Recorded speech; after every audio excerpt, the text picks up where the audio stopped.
Space, humanity's last horizon. These are the records and expeditions of the Federation starship Lovelace. Assigned an ongoing galactic charter, the intrepid crew of the Lovelace explores the excitement of strange new worlds, encounters new life forms and new civilizations, and ultimately seeks to boldly go where no one has gone before.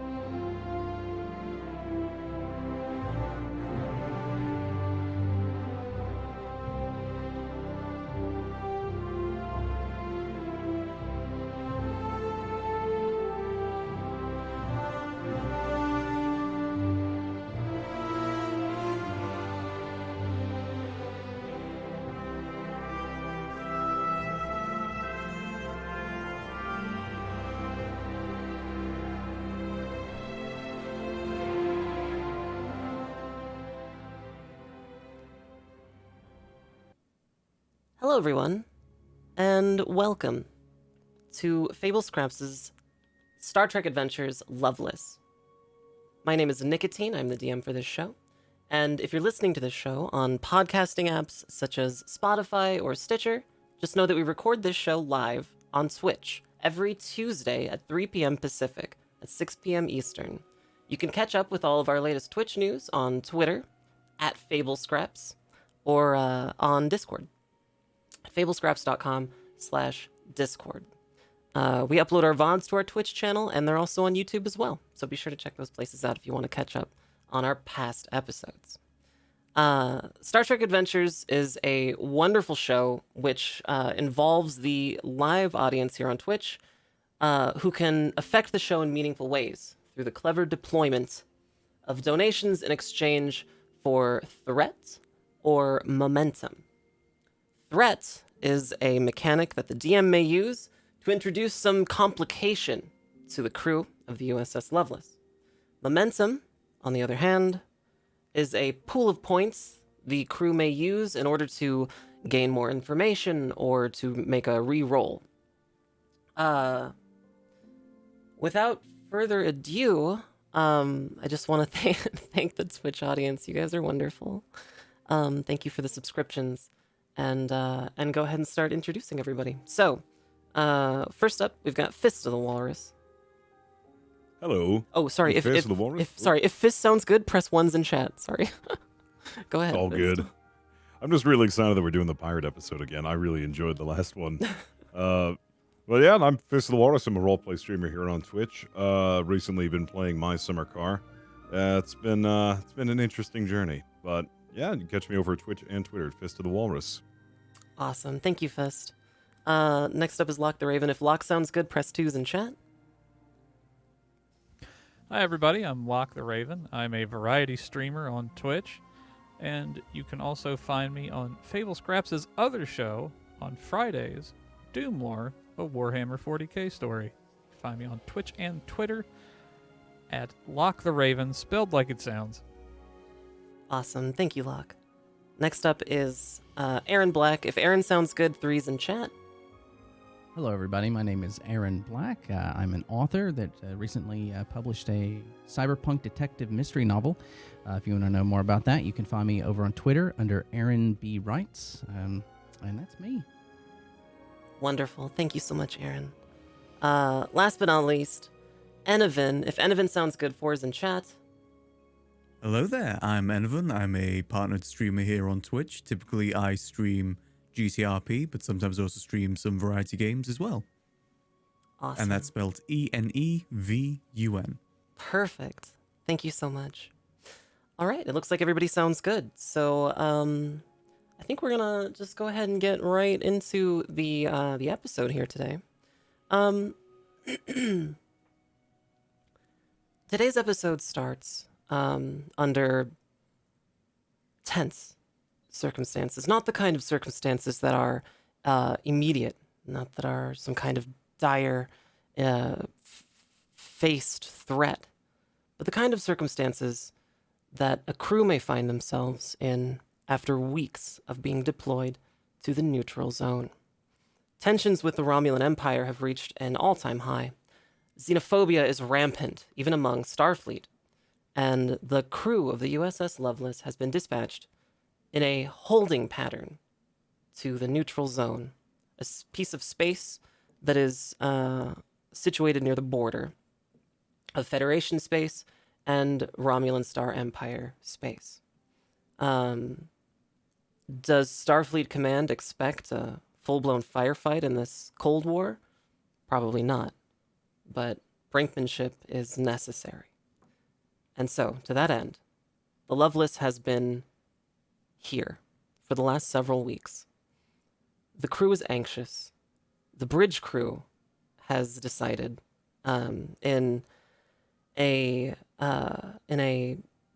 last-ditch effort to save their sanity, to attend a seminar in the holodeck. They weren't told what seminar, but they were told it would be a nice way to de-stress. They've shown up to the seminar in the holodeck. Now, in this holodeck, you, the crew of the U.S.S. Lovelace, find yourself seated in a large auditorium. It is bigger than any room in the ship, and it's that sense of scale from the holodeck that really makes the experience special to you. Even being here in an auditorium full of holograms is preferable to being on the bridge in a tense, anger-inducing holding pattern. So everyone's here. You're all seated next to countless other attendees of Starfleet's latest seminar regarding igneous rock of Sector B3-A. The speaker gets up to the podium, taps on the microphone.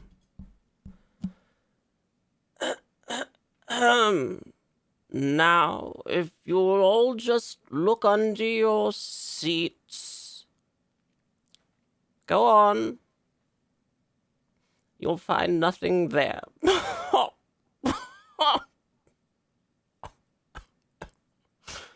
Now, the igneous substrate recovered from Pisces Sector B3-A. The lights dim. The projection hologram behind him lights up with some sort of a bar graph. Nobody quite understands it. Shows an extremely dense presence of volcanic activity dating back a millennia. What are we doing here, Captain? Lockstead is really trying to stay awake. He is fighting with every fiber of his being to stay awake. It's like not getting any sleep and then sitting through math class, and you're like, I need to be paying attention. I need to look like I'm paying attention. So he's just kind of like hand on his head, just kind of keeping it propped up, like every once in a while, like nodding up whenever he feels himself slipping a little too much. What about you, Commander Herrick? Herrick is posture perfect, attentive, and listening. This is kind of interesting to Herrick, I'm sure. Or at the very least, he's very good at making himself look very interested. Wonderful. Lieutenant Commander Belmont. I think Belmont is probably poking at the chair and poking at the people a little bit, trying to like feel the holograms and see if it does. Does that really feel as good as it looks? And he's like just sort of just messing around as much as he can, stomping on the floor a little bit. Not crazy animated. There's a woman next to you in a tweed, sort of very tightly dressed tweed outfit, who's just kind of like through her thick rimmed glasses is kind of like looking over at you and just excuse me. Oh, I is she a hologram? Do I know this for sure? Because to your knowledge, everything in here is a hologram. Right. So I definitely was like, and if she had done that, I would just, just say that like if the physics are right, when she gets pushed, if she's like, she's just, and she just stands up and storms away off to a different seat. Yeah, I'm having a blast. Enovan, Lieutenant Ram. Ram is just sitting very politely, very attentive, listening to everything that's going on, even though he would probably know it already what they're talking about. But he's still paying attention nonetheless. Yeah. Okay. Um, Lieutenant Commander Belmont, as you're poking and prodding and pushing the seats around a bit, the presenter is still droning on and on and on and on and on and on and on, but your ears can pick up something that's just not supposed to quite be there. You can tell that you can hear something that you know, like deep seated is something something almost wrong. You begin to hear something, and it's coming from the back door.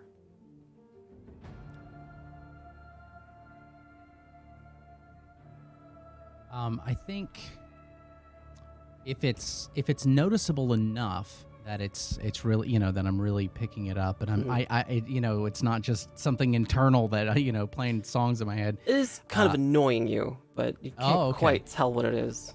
Am I close to the captain at all, or am I? No, you're on the farthest seat away from the captain. Am I around anybody, Commander Herrick or Lieutenant Ram? Well, it's up to you. Where would you have sat? Near them? I probably would have sat with Ram. So I'll probably, if the lady was over here, then I'm assuming Ram's over there. I'm probably gonna lean over, be like, Ram. Yes, I'm not sure if we're supposed to be talking. They're speaking. No, it's fine. Do you hear that? Hear what? That over, like, it's coming from the back door. Do you hear that? Ram doesn't hear a thing. No, like I said, I've just kind of been listening. I don't really hear anything. You don't hear that. It's like, I don't know if it's music or you don't hear that?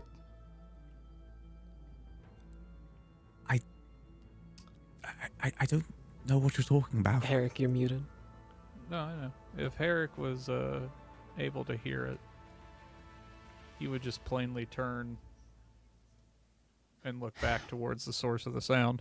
I think, yeah, I think that if Ram was like, shaking his head, then I'm pretty close to just leaving and going to medbay. So, I'm sure we've gone through enough things where it's like, I'm hearing something no one else. Mm-hmm. So I'm going to stand up and probably start walking in that direction to see if it gets louder. Sure, it does. It does get louder. Yeah. Oh. Do you want to take a listen to it? Yeah. Okay. Outside of the door, you get a little closer to it, and you're just listening to it now. You can only hear it, but you're starting to hear the very distinct sound of a klaxon. Uh-oh. And oh. the voice of the ship's computer. Attention to the Tal Shiar spy detected aboard the U.S.S. Lovelace. You are currently engaged in an excess level of subterfuge. Tal Shiar presence aboard Starfleet vessels is strictly prohibited. You are kidding yourself if you think I won't self-destruct this entire ship before I let it fall into the hands of the Tal Shiar, Dolly Parton, if that is your real name. Doesn't sound like a real name. Oh, I guess it is a real name. Dolly, if you wanted Starfleet secrets, you could have just asked. I have so many I can tell you. I have a really good one right now. I come out so I can tell it to you. It's a really good one. It's all about redacted. Did you hear the part about redacted? It's my favorite part.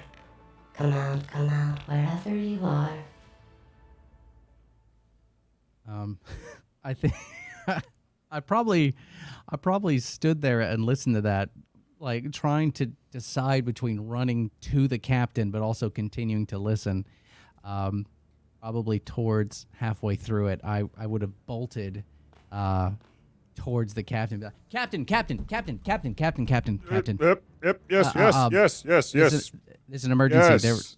The Igneous rock. I understand. No. There's the red alert went off, and the computer's talking about Tal Shiar spies and something about Dooley Purton. I don't know. I don't know what she was talking about. She was just babbling to something and kept mentioning redacted. I don't know, but I think okay. That's a lot. But what? Right, that's what I'm saying. You just threw that all in my face at once. You're trying to tell me that the computer is malfunctioning, is what you're trying to say. Yes.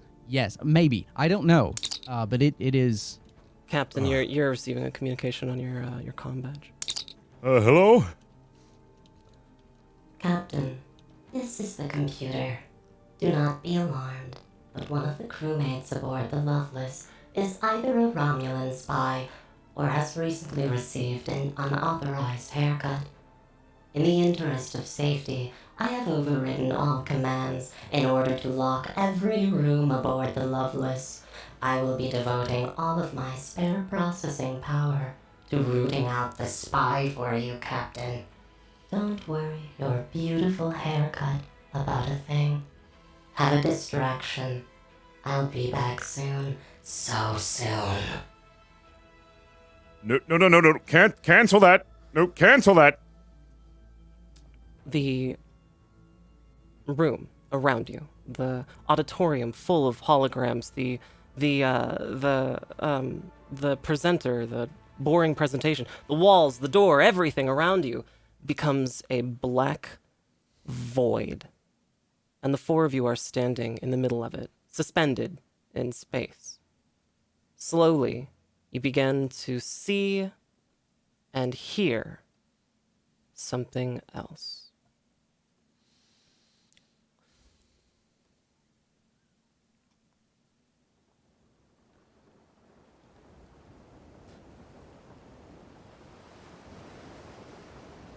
Puerto Regal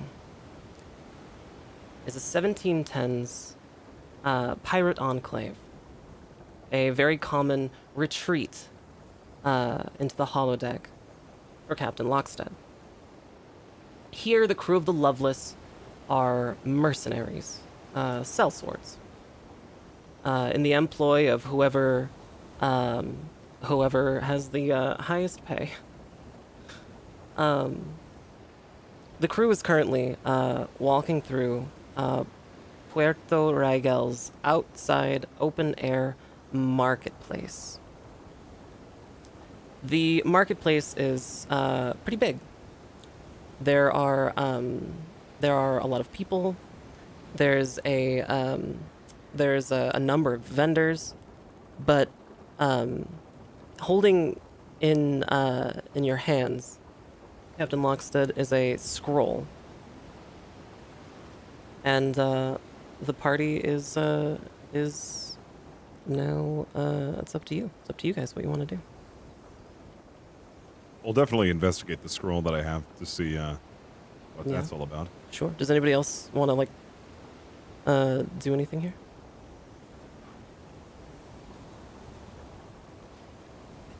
I think a little internally, I'm like freaked out because I was trying to test so much of the holodeck that a little bit I'm thinking this is my fault. Uh-oh. I'm trying to decide if I'm going to tell the captain, Captain, I was messing with the holodeck a little while ago. I'm not saying this is my fault. I'm just letting you know I was sort of pushing some of the boundaries of the programming. Just as a heads up. I don't think any of this is your fault. I think this is entirely a computer malfunction. Don't blame yourself. Right. Let's figure out what's going on. The computer captain appears to have gained an unprecedented level of sentience. Yeah, would appear so. Was babbling on about a spy and that how something about a haircut. It was very odd. I have I this think- scroll here. Maybe that's a clue to something. I think possibly more distressing, Captain, is that the computer has taken it upon itself to enact security protocols. Yeah, without my authorization. And I tried to cancel it, but it wouldn't listen. Lieutenant Ram, do you have any theories about why the computer would have done this? Perhaps it could be based on our last situation inside the holodeck where no communication could get out to the computer. So they're taking it upon themselves as to not have a repeat of last time where everyone almost died. Actually, that's an interesting thought. I think Belmont's going to look around for anything sharp. Is there anything sharp around? Well, you have a cutlass on you. Oh, I do. Yeah, It's on all me, of you. right? Okay. All of you have your, your So we're, like, cutlass. decked and your- out? Yeah. Okay. So I'm going to take the cutlass out and very gingerly just sort of cut on the back of my hand in a place that the skin doesn't move too much, just Yeah. to see if it slices. It does. Oh. Yeah, it does. Captain, the safety protocols are off. Oh, no. Well, that's not good at all. No. I guess I'd like to inspect the scroll that I have in my hand. Sure. See if there's anything on that. There's a seal on the scroll. You recognize the seal as one of Magistrate Melody Field's own office. You can pop the seal and read the scroll. It's official government letterhead and requests your presence at the magistrate's office here at Puerto Real. Yeah, I'll pop it open and give it a read. Sure. It's familiar to you. This is usually how your simulation goes.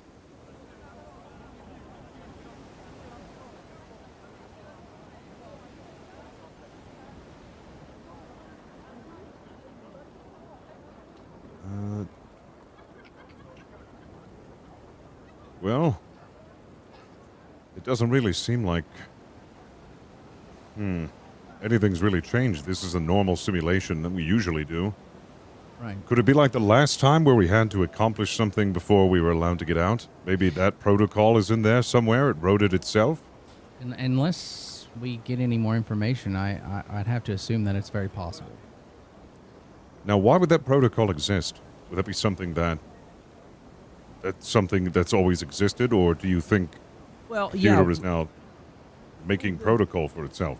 Well, I mean, that is a protocol for a lot of the different simulations we have installed. There are objectives, sort of, for people to get through the content of that hollow simulation. So yeah, I guess it's the computer would know that. So I guess it would have likely given us one. Right. Well, this is very serious with the safety protocols off. But I guess the best assumption is to wait it out and proceed forward with this mission in here, and hopefully that'll get us out. Maybe that'll be sufficient enough. But I do have something to ask. Are we going to do this in character? Because I would feel really weird if we didn't do this in character. I know this is a life and death situation here. Well, my concern is if we don't do it in character, the other holograms might recognize it as something off, and avoiding any suspicion is huge. Yes, very good. Yes. Well, I haven't done Okay. this in a while. Well, you're hard. You're hard. Just give me a little bit. I'll get into the swing of things once we get in. Yeah, things get moving forward. Have you been practicing your pirate voice, Herrick?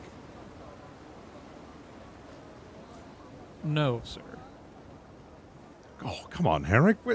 Well, I mean, now that we're stuck in this situation, I mean, it is kind of implied that we have to play along with this, or we will arouse suspicion.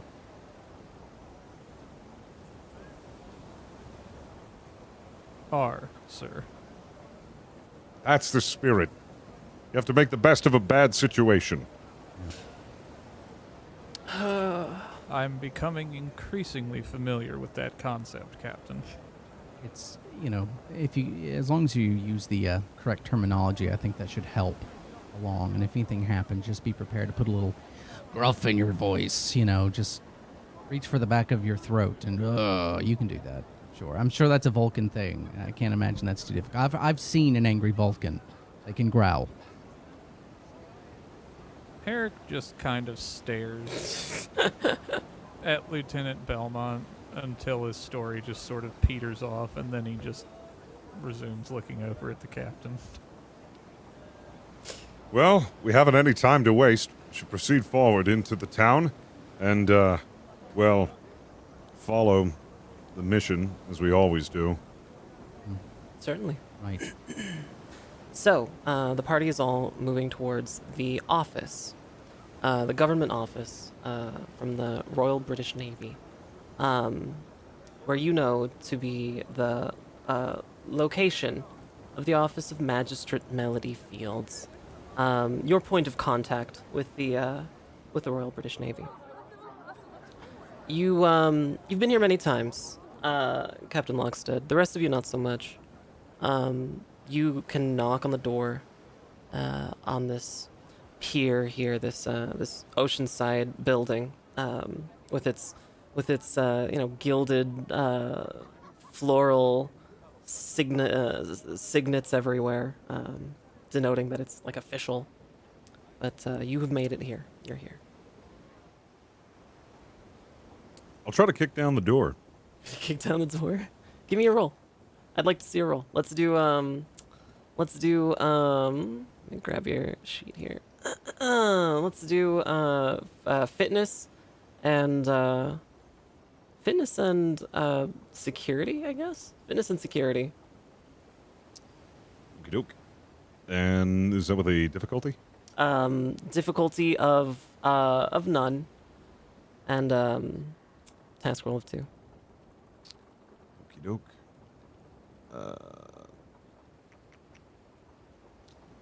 Fitness, security, and is it no complication or complication of 2? That's no complication. I don't. I Just only see complication. Sorry, complication 1. Complication 1. I was about to say, it's like, I don't see a 0. Oh, that's a critical failure. You go. So you go to kick the door down, and you sprain your ankle. Go ahead and take 1 point of stress. Oh, that's actually the door. Go! That's fine, Captain. At this point, can Herrick just walk up and open the door? Yeah, absolutely. Oh shit! I was about to try it Captain, too. your total stress is now 2. Herrick can absolutely just walk up, and you said you wanted to open it? Yeah, he's just going to plainly just reach over the captain and then just... We'll just pretend like I kicked it open. That was a good job, Captain. Yes. Can I use your shoulder to lean on? My ankle I'll hurts a help little you. bit. I'll help you in. Captain's gonna walk with a bit of a limp now. It's perfect. You manage to open the door, and the door reveals a small office with a bookshelf behind it, a large desk, much too big for the room. Thinking, the rest of the room must have had to have been built around this desk. A number of portraits of Magistrate Melody Fields, who is seated behind this large desk in a chair that's a little bit too big for her. She's an older woman, maybe in her 60s, with white hair. Face is completely plastered with white makeup, and it's kind of the look of the day, really. And so she's there, and she looks to you, Commander Herrick, with a quizzical kind of look, and just says, hello there. Did we have an appointment? Not with me, madam, but I believe with my captain. And Herrick will move out of the way to allow Lockstead to wobble in. Ah, Captain Lockstead of the Lovelace, right? That be correct, Miss Fields. Ah, wonderful. That's Magistrate Fields. Can I Oh, interest of you? course, where are my manners? Can I interest you in some sherry, perhaps? It's wonderful. Actually, yes. I would love some sherry. Any of you, your friends? I'd like one as well. All right, glasses of sherry all I'm fine, around. thank you. Except for that one. It's kind of you, thank you. And she goes ahead and pours the sherry out of this this large, stupid-looking globe. Well, Captain, crew, I suppose you're wondering why I've summoned you here. She hands everyone the sherry. Yes. I must confess, it's is it good? Did you like that? That's you drank all the whole. It's pretty good. It's this kind of sipping thing. That's fine. Would you like some more? I have plenty. Yeah, I'll take a refill. All right. If you would please. Certainly. Certainly. Goes ahead and refills your alcohol. refills your drink. I know my ankle hurts. It's real. It is real. It is real alcohol. It tastes much different than the synthahol you've had, from the replicator. It's actual alcohol. Well then, I suppose it's time to tell you what you're all doing here. She moves back around the desk and sits back down in her large chair, kind of deflated. I suppose now it's no secret in what dire straits we are living in these days. What with the Klingon Foreign Legion attempting to take more territory out here. It is for this reason that we have a need of a crew that is not officially sanctioned by His Majesty's Royal Navy. A crew who can represent a neutral party capable of extracting someone. I don't want to give the impression that it's some sort of suicide mission or something, but it will be difficult. This person is integral to our war effort. They are they're Klingon Foreign Legion operative, and they are defecting.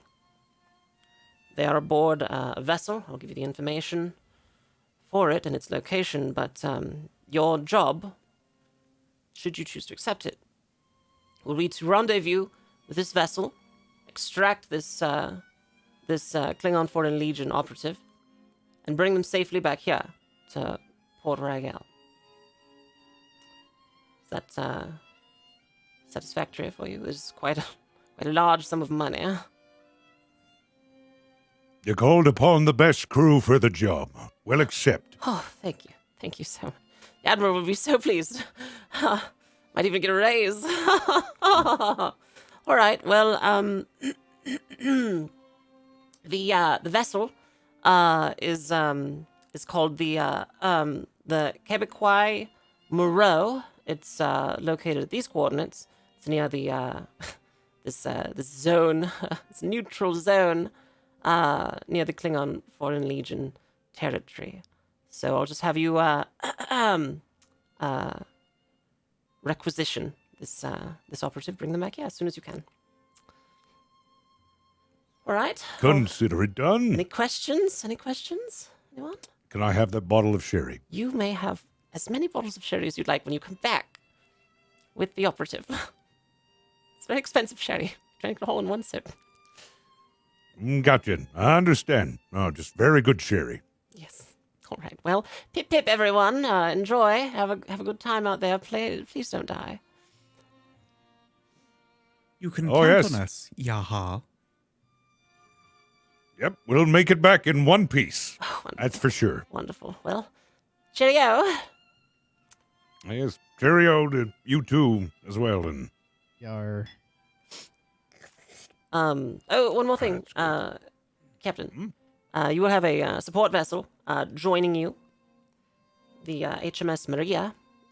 It's just a necessary precaution. It's a smaller vessel. It's faster, little clipper ship.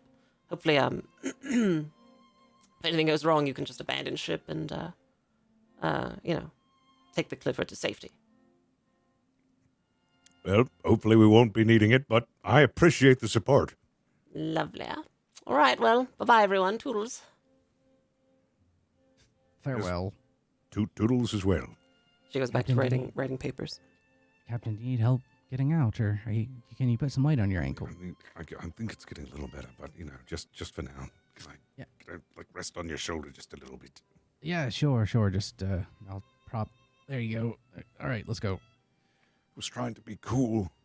Oh, no, it was. And it would have been better if the door had it open, but, I know what you were going for. Yeah, I just wanted to stay in character. I felt like that was appropriate. Maybe I should have had Herrick kick it down. Oh, yeah, actually. Yeah, next time. Yeah, next time. You've made it out of the office. You're back to the port. Your vessel is within eyesight. You can see the Lovelace. It is a large vessel that's been retrofitted many times. It has an assortment of guns. Everything is in perfect working order to your knowledge, and it feels like home to you guys. So, would you like to begin the mission right away?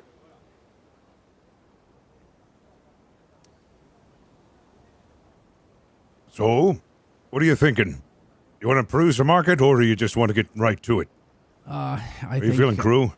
I need to look on board the ship to see how the stores are, but if we're all stocked up, I see no reason why to stay. I mean, truth be told, we really need to make sure that we do this correctly, so if there's anything at all, because this is high stakes. This isn't Right. fun. For fun. I'll go take a look on board real fast, and I'll just do that. And then I think Belmont runs down the pier as fast as he can to get to the ship. Sure. All right. And he'll go down into the hold. Yeah, definitely. Okay. So, you've done that. You've run over to the ship. Everything is in perfect working order. It's all stocked with food. There are a number of what you call mutes, essentially non-playable character holograms designed to help run the vessel's operations. You control them via an assortment of whistles. So I think upon seeing that, I'd probably run back up to the deck and look out to see if I could see the captain. If I can, I'm just gonna thumbs up in the air. I'm not sure if he can see me though. What is he doing? I think he's got, lice or something. He's scratching his head. It might be some form of dance move. I've been working on something. Hold on. I see. It's like a long distance dancing, and I'll do a little merry jig. Jazz hands? Ooh.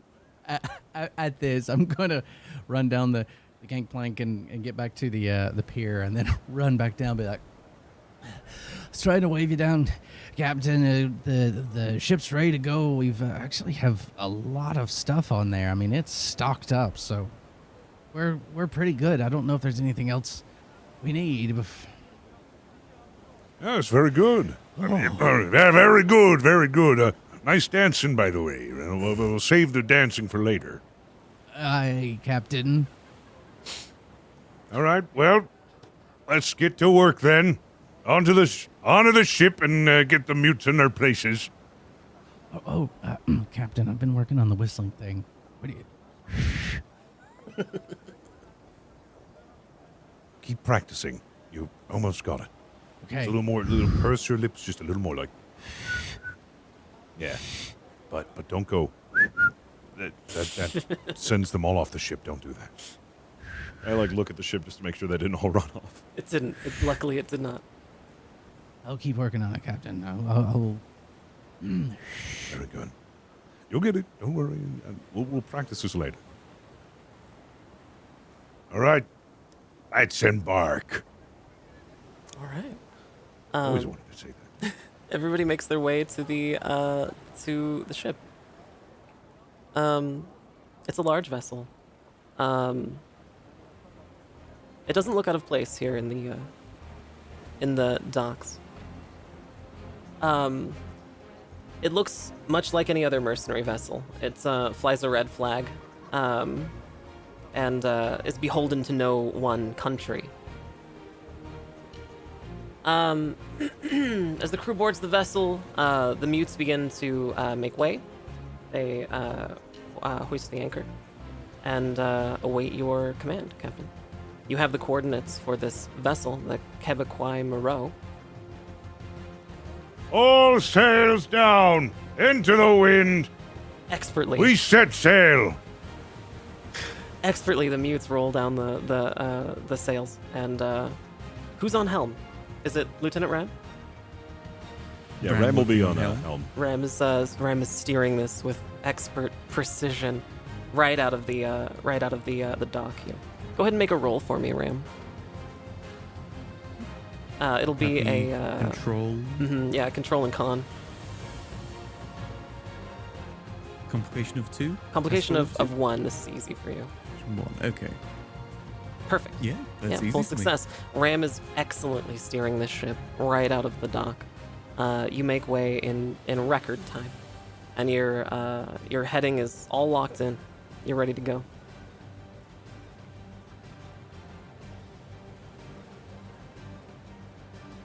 Keep your eyes open.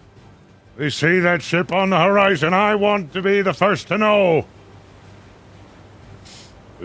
We have all the cannons and everything loaded? How are the supplies looking? Eric? Everything appears to be in order, Captain. I'll make a second check now. Excellent. All right. Let's just hope this is what we need to do to get out of here. If not, still have fun with this, even though this is very dangerous. Still kind of excited. Is that wrong? Oh, that's not wrong. I mean, there's nothing wrong with playing the part properly.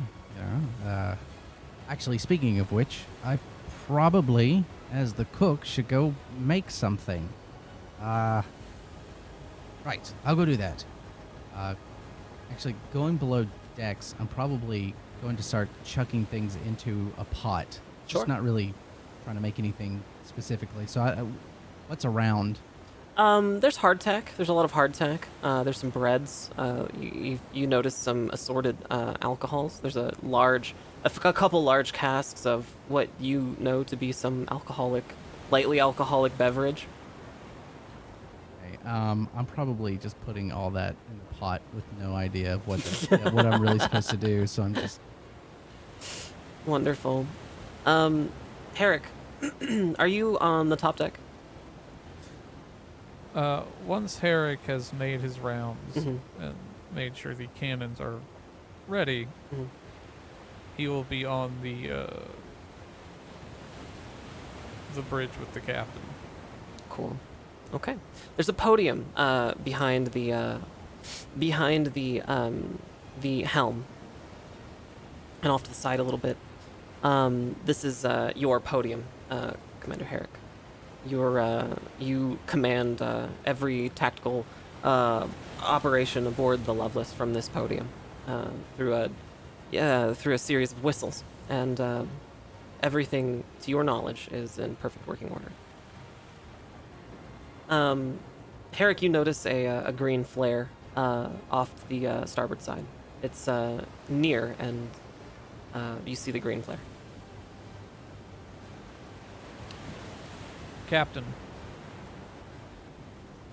Hey, I see. What do you think that's about? I do believe it is a attempt at communication.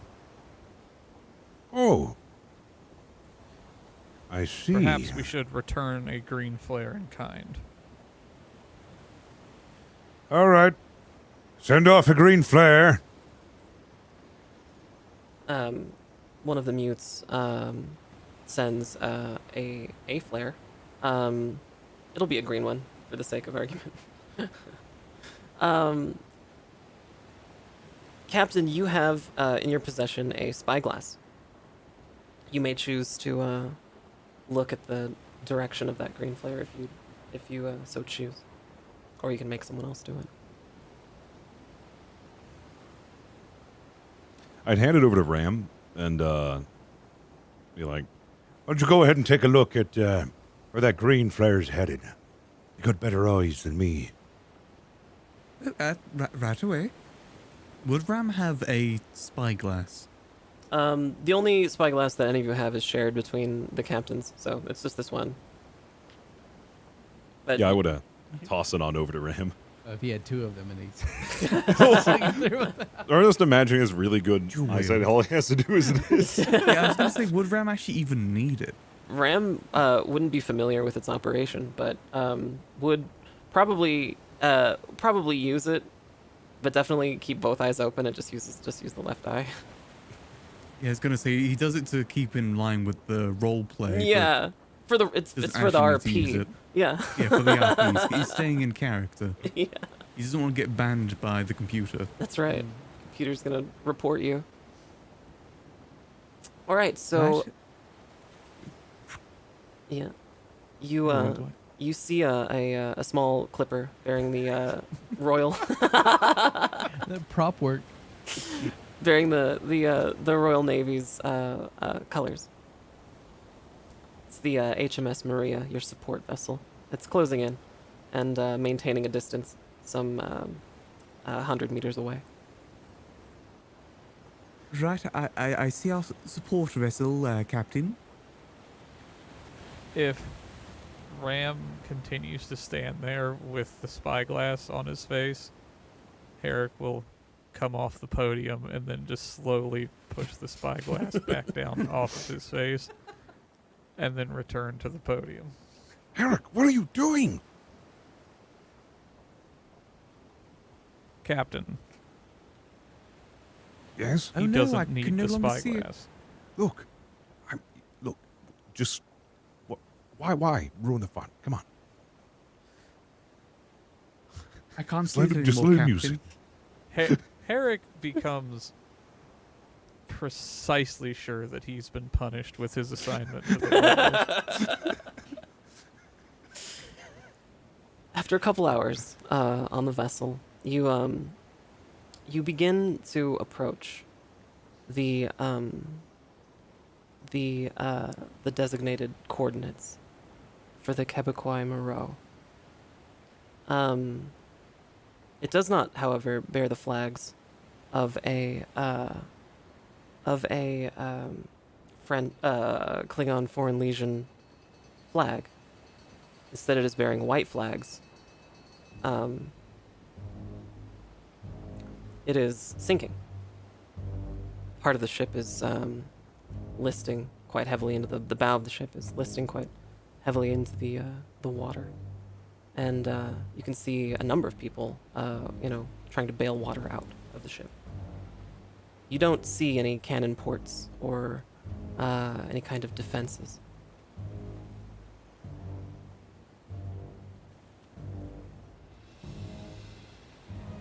Now, Herrick, wasn't the last time we helped and the last prior simulation, that was a bad decision? Should we just open fire on him and help him out?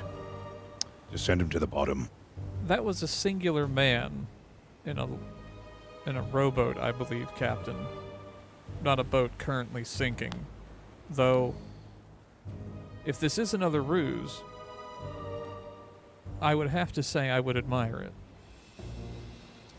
This is a tough decision. If we help, what do we stand to gain? And would we be risking helping them out? Maybe they'll just be double agents again. The decisions. What do you think? The Quebecois Moreau has noticed you and has launched a red flare.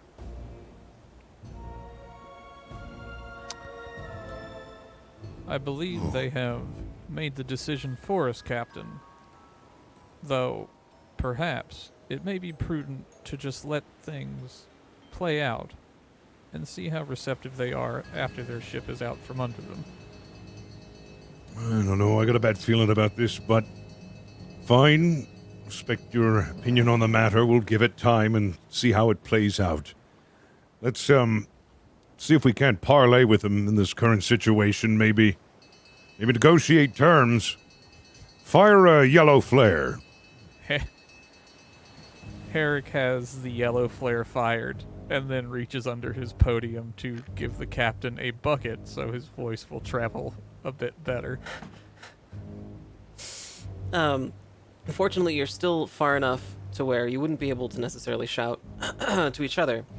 However, Lieutenant Ram, you notice, you're the only one who notices, that on the very edge of the horizon, you're beginning to see movement.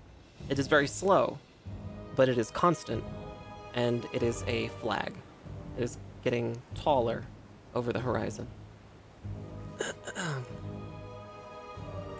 Captain, I don't mean to alarm you, but there does appear to be something approaching from the horizon. This eyeglass, it's not the best there is, so I think it's a flag? Can you make out what the flag looks like? Is it of Navy or...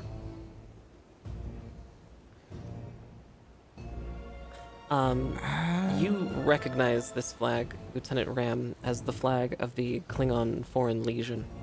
And this one flag has now become two flags, slowly rising over the horizon. Quick update, it is now two flags, and it appears to be the Klingon Foreign Legion flag? Oh, crap. The flags have gotten bigger, and you can discern now that the ships behind them are of a galleon-class ship. Large. The largest vessel that floats. There are now 3 flags, galleon-sized flags, approaching at full speed. Captain, you may want to just look for yourself. Oh, I can see it. All right. Eric, It we doesn't can't seem take to be a those on, problem. can we? It would be ill-advised to, sir. However, while a galleon is fast dead on, they do not turn well. I would suggest we begin evasive maneuvers with our partnered ship now. All right. Fire the orange flare over to the support vessel, which signals for evasive maneuver activities, and then fire a green flare 3 seconds later, which then tells them to cut a hard right, and then fire a yellow flare that tells them to cut a hard left 9 seconds after that. But you have to do it crisscross applesauce, sitting down while one of them watches you do it. Otherwise, they'll just think you're saying happy birthday to them. Why is it so complicated to do these signals? We have a heavy flare budget on this ship, apparently. That's how we communicate. Is the other vessel still sinking? You can still see it. Yeah, the Quebecois Moreau is sinking, and those the people aboard are. You're closer now. Not close enough to yell to them, but close enough to see that they are frantically moving around the ship. They don't appear armed. Okay. Are we closer to them than the galleons are to them? Certainly, yeah. You can tell based on your experience that the galleons are about half an hour away from being able to reach this position, but you're only about 3 or 4 minutes from being able to reach the Quebecois Moreau.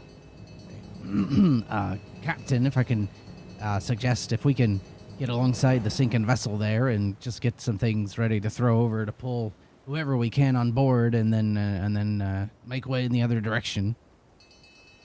Aye. No, we should do that.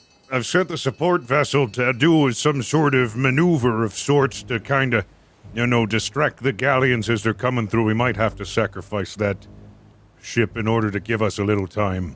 Right. Actually, that's a great idea. Just send them straight into the other boats, and maybe, they're holograms anyway, so it's fine. It should be fine. Wait, no, I have an even better idea. Do we have any kegs of gunpowder? You actually Enough. you actually do. In the lower decks, you do have a keg of gunpowder. All right, listen. I'm gonna need one of you to get a very, very long fuse. We're going to use that support vessel as a battering ram and a bomb. Right. Okay.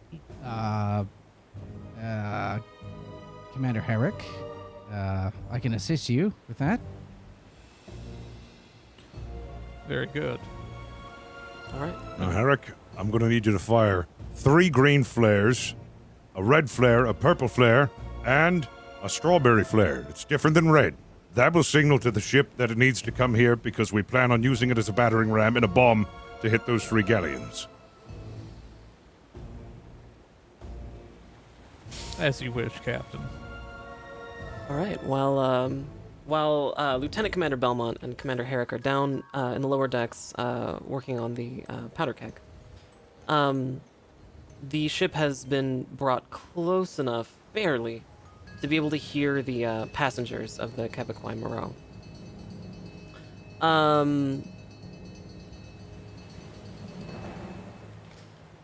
Do you want to try to communicate to them?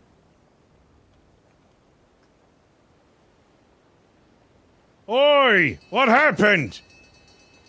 You might have to speak up. What? You might have to speak up. They can't hear you. They're Hold still. on a second. They're one of them's kind of looking at you a little bit, like straining to hear you. The ship is still getting into range. They're shouting something at you. Some of them are shouting something at you. The captain will fire 2 green flares, a red flare, a yellow flare, a violet flare, and then a blue flare, which signals to them, hey, what happened to your ship? The Quebecois Moreau passengers who are unarmed are all Klingon, and they are cupping their hands and they're shouting at you, and you can almost barely make out what they're saying. They're saying, Cop! Cop! Which, Lieutenant Ram, you know to mean danger.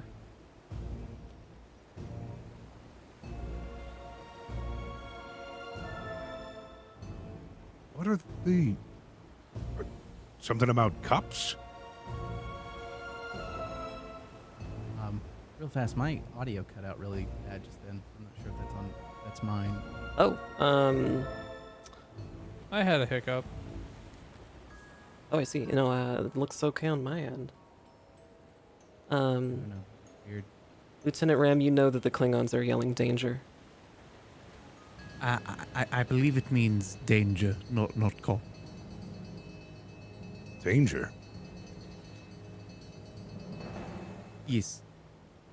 Take a look at the ship and see if you can see anything, Ram. All right. We get the spyglass.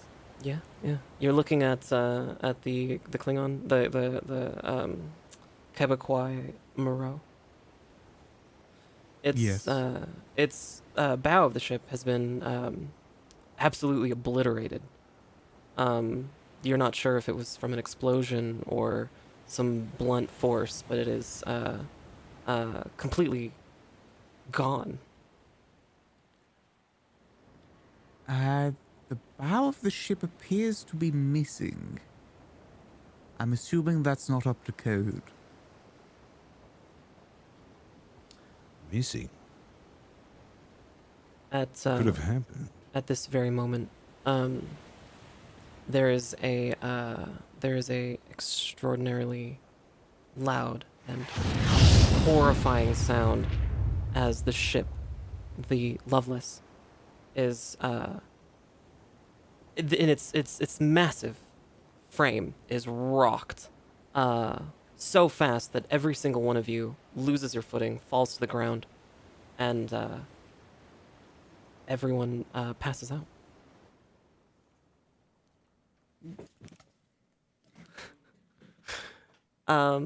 We're going to take a very short break. When we come back, we're going to find out what happened to the Lovelace and her crew here on Fable Scraps. Stay tuned.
Hello, everyone, and welcome back to Star Trek Adventures Lovelace. My name is Nicotine.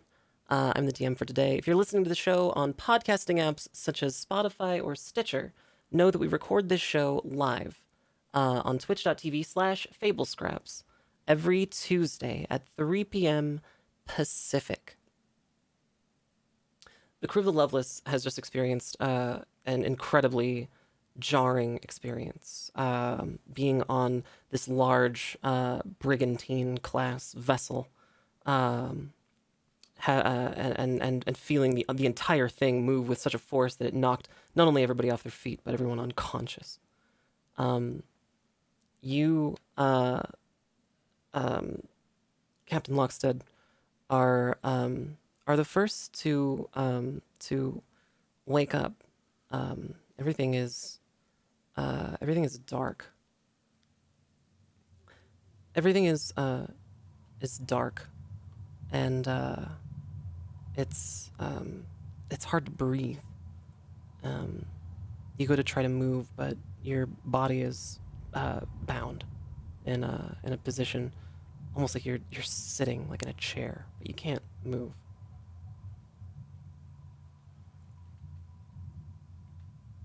What's going on? Ah, hello there. Wakey, wakey. Magistrate Fields pulls the burlap sack off of your head and is shining a lantern directly into your eyes. For as well as you know, you might as well be standing in that void where you were when you first got to this program. The only thing you can see is this blinding light right in front of your face. Captain, I hope that you can understand the gravity of the situation you find yourself in. What's going on? What's the meaning of this? Well, I was hoping you could tell me. Because as you see, the vessel, Quebecois Moreau, was sunk along with our Klingon Front Legion operative, integral to our war effort. Additionally, the Admiral of the Royal British Navy was aboard that clipper ship, ready to dispense with diplomacy in the event of something going wrong, and was captured by several Klingon Foreign Legion galleons. The Royal British Navy was able to extract you, but the Klingon Foreign Legion wants us to make an example of you. They won't release the Admiral without us taking measures. What about the rest of me crew? Did you get them? They're alive. You'll see them soon. You have a choice, Captain.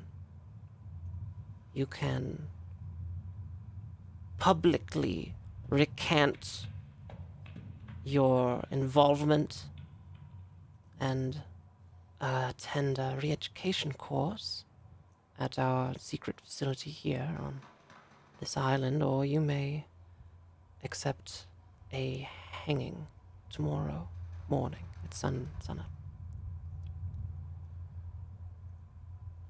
Do I have time to think about it? You'll have until tomorrow at sunup. The rest of your crew won't be so lucky. What do you mean? I didn't have anything to do with this. You leave them out.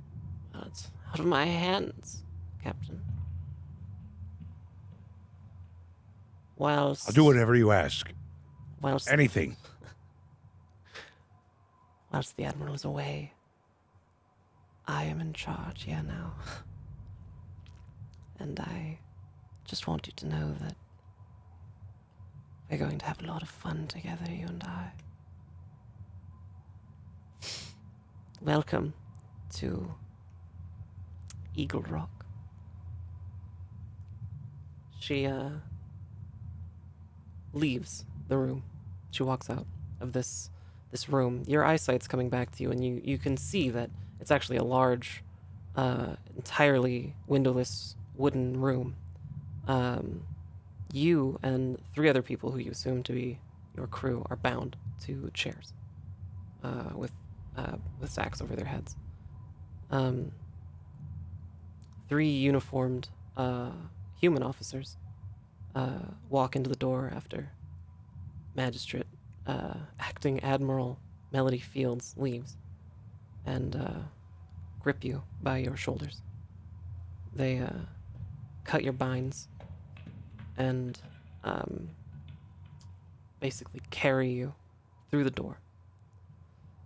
You can see that several other officers are moving in to get your crew as well. And so all of you are leaving the interrogation room of Eagle Rock, a facility that many people in this sector of the Caribbean are unaware of, for good reason. It's essentially a black site devoted to housing some of the most important political prisoners of His Majesty's Royal Navy. Out of the interrogation room, you are in a long corridor with concrete floors, cobblestone floors, rather, and a wood wall to your right. And to your left is a large jail cell steel door, steel wall with slats in it, sort of like almost like chain link, but it's steel, iron. The ceiling as well is this same material, this iron chain link.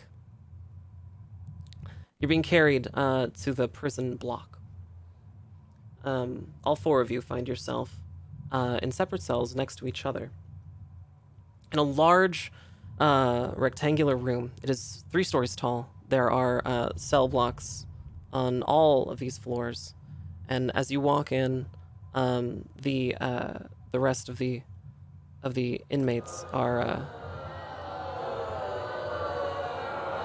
slamming their effects against the bars, seeing you coming in, getting rowdier and rowdier. You recognize a couple of them as pirates you may have sunk at one point, people you may have hurt in the process of doing your contracts with the Royal British Navy. And so you're here in the cell block. The guards slam the doors behind all of you, and one of them just says, "Wait here," and walks away. Like I have a choice. The rest of the crew is awake now. Captain, it's probably not the best time to say this, but this prison is like really good looking. Did you program this? Was this a part of this? Yeah, now's not the time. This is Oh, serious. We might really be in trouble this time. Oh. Right. Okay. So, if we try and think of this logically, okay? We're in a prison. We're inside the holodeck. We're inside a program, which most likely has a story to it. So what would be expected of us at this point? To escape it? Okay. So how many different ways could we escape it? Well, you can always try the front door. I don't think we'll get very far. Right. You only got a day. Tops. Actually, Lieutenant Ram, can you Yes? try something for me? Can you try and bend the bars? Do you have the strength to do that here? Is it? I don't know what the parameters are set for this stuff, so can you try it? I mean, yes, I can, but would that not go against my character? He doesn't have a point. Yeah. Okay. And besides, that would look very suspicious. Well, I'm just saying, like that's a nighttime sort of thing. I'm just wondering if he can do it. If he has the ability. You can just bend him right back, just, real fast. Open and close. I mean, could be something to try, but it's risky still. Well, I can keep an eye out this way. If you can keep an eye out down there. And then just, like I said, just a quick, pull it open and then close. Not the whole door, just 2 bars. Just pull the bars to the side and then back in. We still run the risk. Cheating, though, right? Yeah, that, and we still run the risk. This place is filled with criminals. Oh. You remember some of them? Remember? Like that guy? Oh, they might say something. No, you're right. You're right. That guy heard you, and he's looking at you and just kind of... Just kidding. You look great. Yeah, we're not amongst friends here. This is a really bad situation. Are there any grates around the floor that might be loose from age or something? And I'm gonna get down on the floor and start patting around to see if there's anything. Sure. Are we on the ground floor or are we up a little? You actually are on the ground floor. You're on the ground floor of the cell block. As you look outside of your cells, you notice there's a large wooden tower in the center of this building, with windows looking out. You can see guards in the tower, like a panopticon. On the ground floor, you notice this cobblestone floor. You have a mattress where you can sleep. It's very thin and looks very, very dirty. There's a small bucket and a rat. And if you go to inspect the floor, you'll notice it's very solid cobblestone. And you can try to look around some more, maybe underneath some stuff in the bucket. Yeah, I mean, I'd probably be, I don't know if there's any straw or anything on that, but I'd probably be brushing as much as I can aside, lifting things up, just looking for anything. Yeah, sure.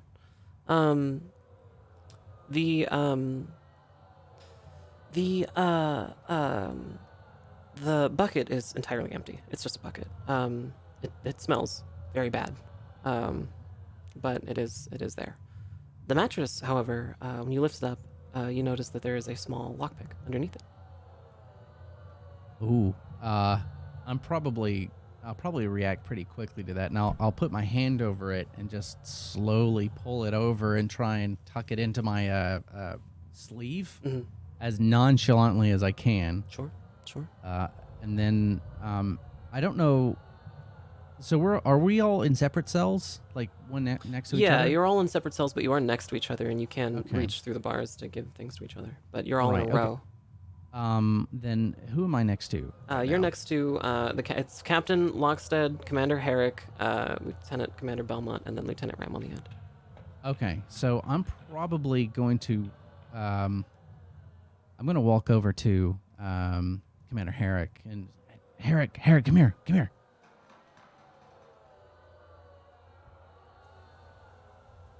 Yes, Belmont. If you could relay this to the captain, I found a lock pick underneath the mattress. Do you know any? I have no idea how to use this. Do you have any idea?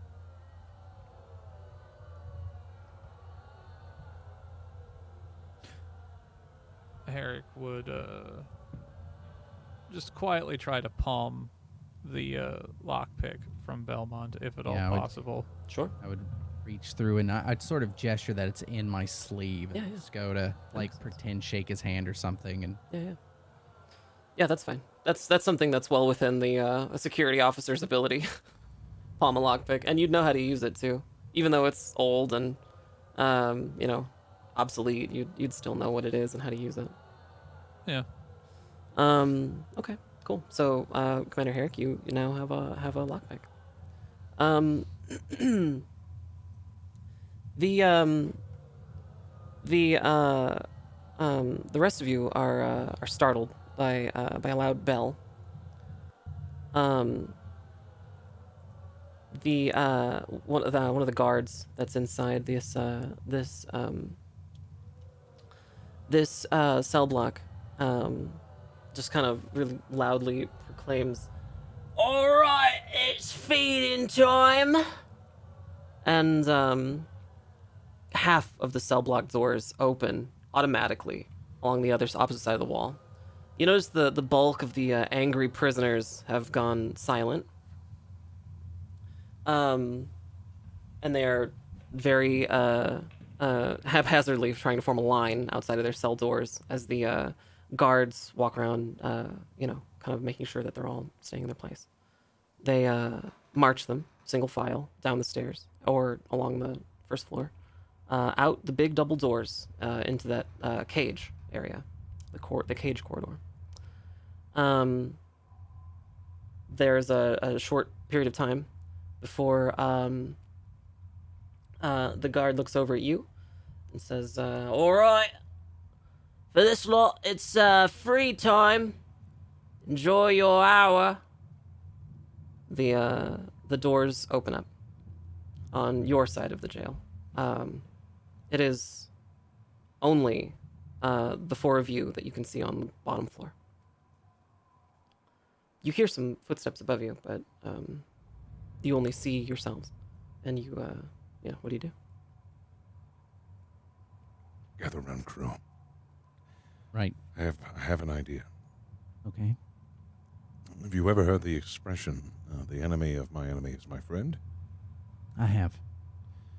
Well, I'm thinking if we can find whoever runs this place down here, because there's obviously got to be some sort of gang or some sort of leader or some sort of something going on here. If we can find whoever runs this place and I can negotiate with him a plan to stage a riot of some sort, we might be able to cause a big enough distraction to subdue a guard, grab a key, and run the riot right out of these jail cells into freedom. That's the idea that I have right now. What do you think?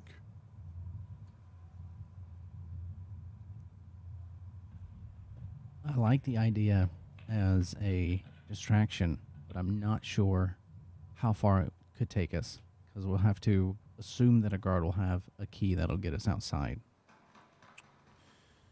That's very true.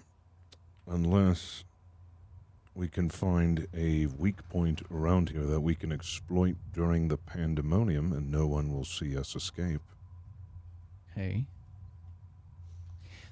Are we sort of, I know we're in the cells and everything, but when we step out of the cells, is it's still inside a room of sorts, right? Yeah, you step out of your cells and you're inside of the cell block. It's like a large room, basically the size of like an auditorium, and there's a large center guard tower in the center with windows that can, the guards can see out. Okay. The windows are very small; they're slatted, and it's difficult to see into them, but the guards can absolutely see out. The walls have like small what almost look like vents in them, and coming from them you can hear this music.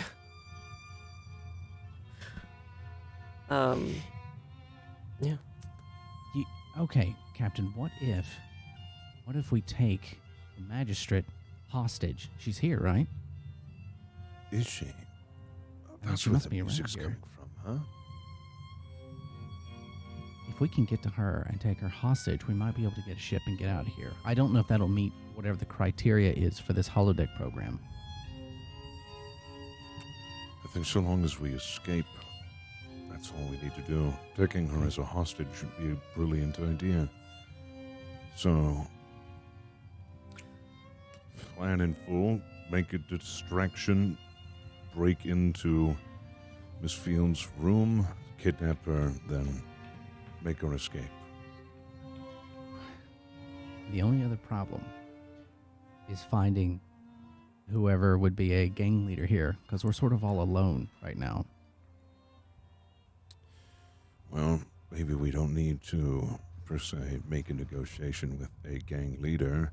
more so get things started? This is a strange question, and I can't imagine this is going to work. But when we were knocked out, did any of the gunpowder get on us at all? No. Damn. Fuck. In fact, all of the things you had on you were taken away, and you were stripped of all your gear, all your clothes, even. You're all wearing like a prison issue kind of rags. Okay. So there's no way to start a fire, at least not easily. The only thing I can think of is if we stage a fight and that escalates into a full-blown prison brawl. The only issue with that is it's going to be extremely risky. So... Not necessarily. Not with Ram. Ram's much stronger than them. I don't know how the parameters are. No, I would be fine for that with protecting. You know, it's a little bit easier to guise my strength through that than, pulling open metal bars. Then, hypothetically, we could start that now. We're out in the open. Just need to start yelling. Have them come over to separate us. Right, but let's make sure we have a separate team working on the Melody Fields kidnap, and then also we need an escape route to, make our way there as well. Okay. So let's work on that. Okay. Okay, if we fight right now, I mean right now, start a fight. How many? Okay, so I would look around to see how many guards are visible that could get to us easily. So while you're looking around, you look over to the guard tower and you see there's a guard in every one of the floors. There's 3 floors of this guard tower building. They're all watching everything. You can kind of tell they're watching. They're occupied. They seem pretty professional. Okay. You can suspect there's probably more outside the doors, but while you're looking around, you kind of look up, and you hear footsteps. And you kind of look around for them, but you don't see them. You just hear a voice. It just says, "Well, hi there, I'm Boofy." And you look down and see the smallest little man you've ever seen. Just like a tiny little man. A tiny little blonde man with scruffy beard. Dressed kind of like you guys are. Just kind of smiling up at you, like, "Hi." Hello? Hello? Hello there. Hi there. My name's Boofy. You must be new here. Aye, we're new. Well, welcome. What are y'all's names? I'm Greg. And this is our captain. Captain. Captain Lockstead. I Well, thought you were going for something else. I'm in the presence of a captain. Oh my. Just kind of does a little bow in front of you. I never thought I'd see the day. It's an honor, Captain. Yes, well, the honor's all mine, and this be the rest of me crew. Introduce yourselves. So I'm Greg, and this is Ram. Yes? Introduce yourself. Oh, pleasure to meet you. I am, Remy. Remy, well, pleased to meet you. And you, sir? Just kind of gestures over at Herrick. I'm Herrick. Well, how'd you do? Oh, what did you all do to get in here? You don't seem like you're like the murdering type or the war criminal type. We got caught stealing bread. Yeah, we're ruthless bread pirates. To me, it was tax fraud. And tax, yes. Now that too. that I could believe. Well, you want a little tour of the place? I've been here for some time. I can show you around. If I'm being honest with you, I'd love to not be here anymore, if that were possible. Well, you're gonna be here for a long time, but I can show you around at least and maybe make it feel like home. Sure, why not? Couldn't hurt. Well, Couldn't hurt. all right then. Let's head over here. Just starts leading the party out the double doors. To your left here is the notice board. They'll post messages here like pick up after yourselves, don't die in the middle of the corridor, things like that. This is the corridor. As you walk out, you can notice that this center of this facility is open. It's open air. This large corridor that you're in is encased in like a big cage on this interior side of it, and then the ceiling. The walls on the outside are either buildings or like large stone walls, a good 40 feet high, in this great rectangular shape. Impossible to climb, it looks like, without some kind of help. And in this large interior courtyard, you can see another one of those guard towers. But you can also detect some movement. It's some kind of animal in the courtyard.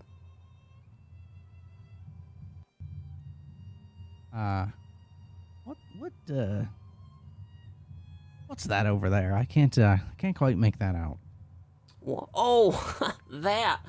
Well, that's just Dr. Fields' pet. You don't want to get too close. You can see this animal. What you could see was only like the face of a thing, but you see it suddenly sprint up from the ground. This large, the biggest targ you've ever seen. It's massive in scale, bigger than two of you combined, with huge hulking tusks, matted fur, covered in dirt, screeching, and it's beelining right for the end of one of the corridors, closest to a large multi-level structure on the northeast section of this facility.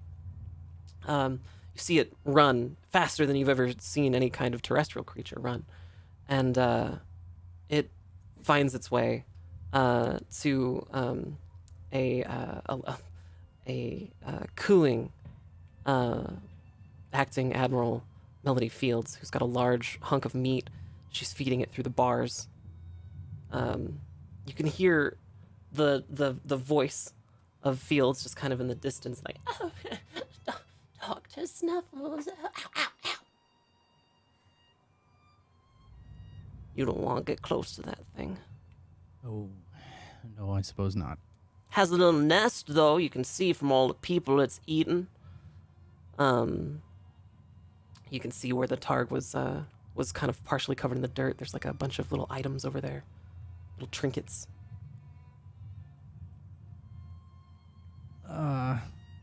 Right. So, okay. And I'd probably lean over to the captain and be like, I don't know how easy it's going to be to kidnap the magistrate if she has this thing around. Noted. Yeah, I was just thinking about that. If we are going to be kidnapping her, it definitely isn't going to be around that thing.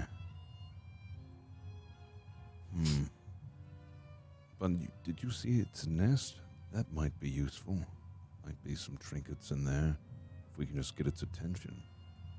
Oh.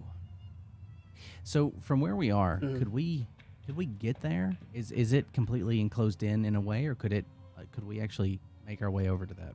Yeah, you could. So the corridor hugs kind of the wall or the buildings that are in this facility in like a square shape. So Yeah, you can walk along the entire like the interior of this this cage corridor, and access any of the buildings on this property. But the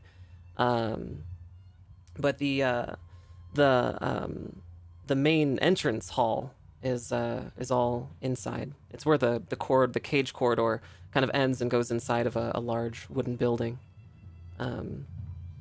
Boofy points that out to you and just says, "That's where folks come in.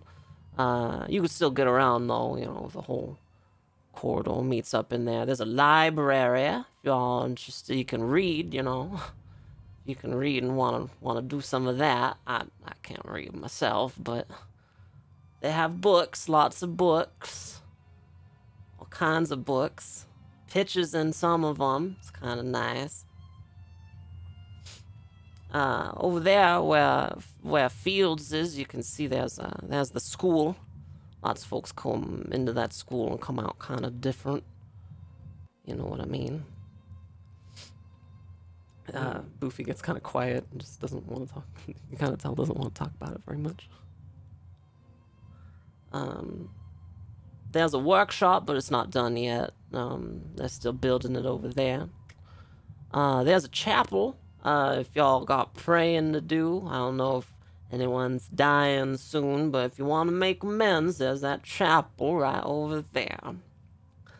The cleaning crew comes in every Thursday, cleans up the place. They have their little closet in the courtyard there. You can see near the targ nest, there's a door. A small door. It's kind of squat. It's not an. It's like a half door. And then the cafeteria is right over there. You can grab a bite to eat when it's feeding time. And then there's the market. Well, there's a market. Yeah, Market in there's a here. market here. Why don't you follow me? Boofy Yeah. leads you around the interior of the courtyard. While you're walking, Lieutenant Ram, you notice something. That through this cage, along one of the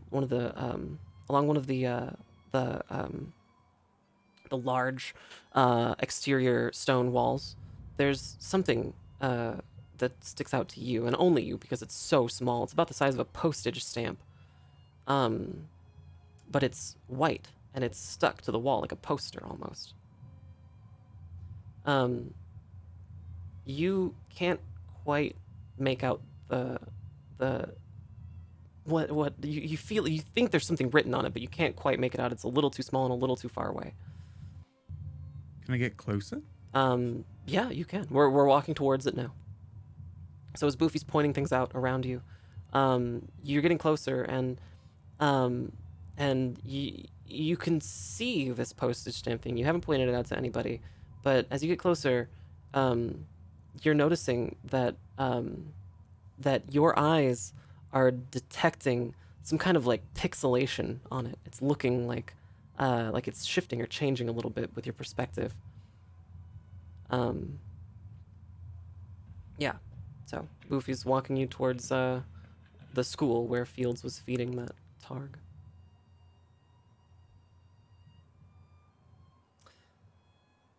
So there's in that school over there, there's all kinds of programs and initiatives and reading and such. I don't subscribe to none of that. But if you're interested, I hear they have some classes you can go to, teach you how to make finger paintings and such. Oh, finger paintings. Yeah, finger paint. I'm colorblind myself, so. Oh, I'm sorry to hear that. Oh, it's all right. I can't feel my lower lip neither. Is that connected with the color Oh, blindness, yes. or- Oh, yes. Right. Never thought that was a condition connected with that, huh? Oh, yes. Huh. You're getting closer, and you can start to hear Fields cooing at this ugly targ. Oh, Dr. Snuffle. How are you? Oh, hello. Welcome. She starts to saunter over to the party. Boofy kind of demurely sort of looks down at the ground. Well, I see we've made fast friends with the Ebony Talon himself. How are we today? Good. Would it be Just as an tempting? aside, Would he be this is a attending? very Yes? Yes? this is a very forward-thinking prison here, isn't it? Of course, we're more about rehabilitation than anything, really. Re-education, rehabilitation. It's an initiative put forth from some interested parties. We're wondering what it takes to really create useful working members of society out of the, riffraff. Right. I don't think anything's going to come of the Ebony Talon, though. It's a nice day out there, Ebony Talon. Wouldn't it be nice to be out in the courtyard? Goofy kind of just shrugs, looks down at the ground still. I can take you out there if you'd like, Ebony Talon. There's the airlock right there. You notice there's a small section of this interior courtyard that's cordoned off. That's so you're in this corridor cage, but there's like another smaller corridor cage that extends just enough for like the size of a person into the courtyard, and there's doors on either side of it.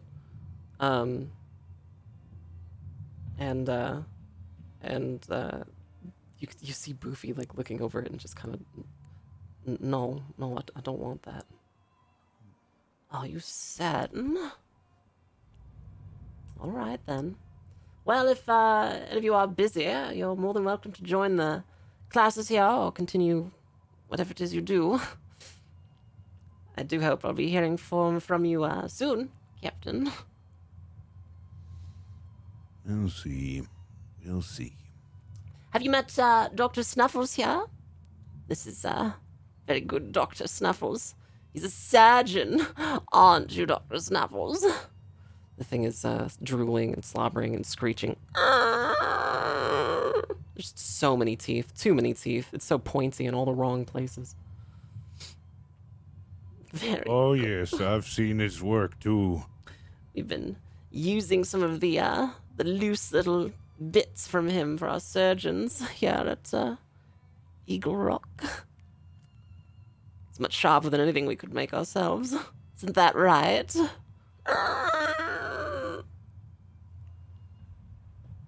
This is all a part of the rehabilitation process, how? Well, when, the less conventional methods fail, we are forced to resort to some more biological ones. And she just kind of looks over at this stand. It almost looks like a produce stand with one of the prisoners sitting behind it. They're slack-jawed, half of their head is shaved, and you notice a large scar coming down the side of their head. They're kind of just staring out into nothing. Anyway, we hope it won't come to that. I have some business to attend to. Toodle pip, everyone. Goodbye, Ebony Talon. Until we meet again. She just kind of saunters away.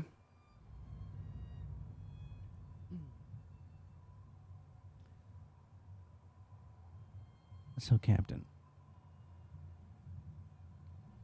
what are we gonna do?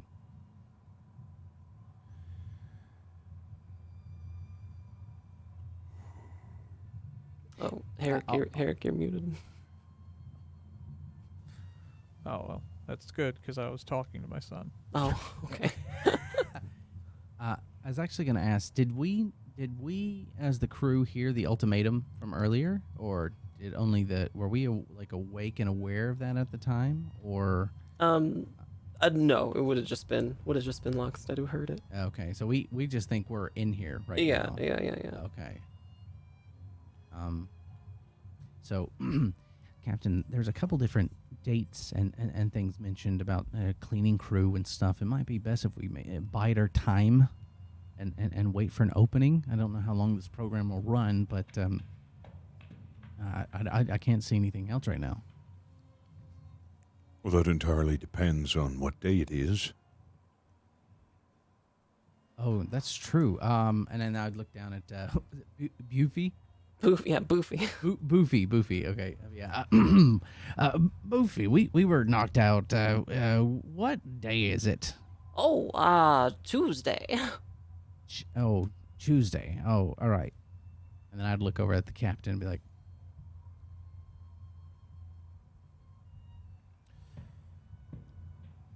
I don't think we have that much time.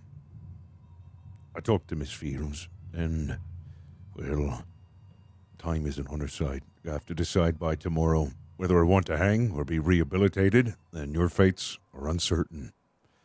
So, whatever it is that we're going to do, we cannot wait. I'm trying to figure out a plan here. I might want to use some momentum for this because there's a Sure. lot of different directions we can go in. Yeah, but sure. I'd like to ask everybody else before I do that. But I'm You want to use some I'm momentum? definitely well. Oh boy, so You have it. of all the- You have 3 points of momentum. You can absolutely spend 2 of them to get a hint. What do you guys think? Oh yeah, we definitely should. I Yeah. mean, I think it's what was worth your it. idea? All right. Just Okay. You you notice Lieutenant Ram with your eyesight, having been your attention having been broken from the small postage stamp sized sticker on the wall, that the targ is now retreating back to its little nest, and its nest you can see is comprised of trinkets and effects from prisoners.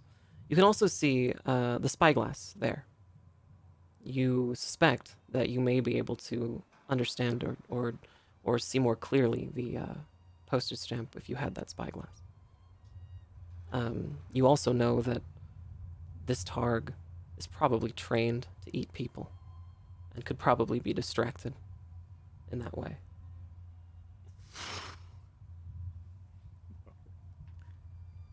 Captain, Yes. they've got my spyglass. I did see that. I was just wondering about that nest over there and the little trinkets that it holds. Yeah, if we can grab that spyglass, it'll help us out greatly, but we need to get the attention of that beast away from its nest. Vulcans are fast runners, aren't they? Herrick. I mean, Vulcans are faster than humans. That may be true. But this is still a rather robust targ. Well, I'm just. I mean, if we can be used as bait, we might be able to distract it from behind one of these caged corridors. I don't know how smart it is, but you might be able to get it to at least chase you through one of the caged corridors, yelling or whatnot, and it might come towards you, and then give Ram an opportunity to run and grab the spyglass.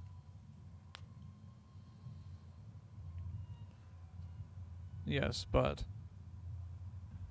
how would you properly motivate it? Well, we would need to get its attention.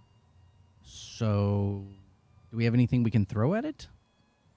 No, but we could always go pss, pss, pss, pss, pss, pss, pss, pss, pss. Oh, That does work. I heard that was how Melody was able to call the beast over. And then I believe Dr. Snuffles? Snuffles or Yes. So maybe we could do that and like imitate her voice, and that might be able to do it. Yeah. okay, can we actually, Ram, can you still imitate voices? I can try. Maybe instead of Ram running to get it, Herrick, you can run and get it. I know it's dangerous, but while if the target's distracted, just on the other side of the courtyard over there.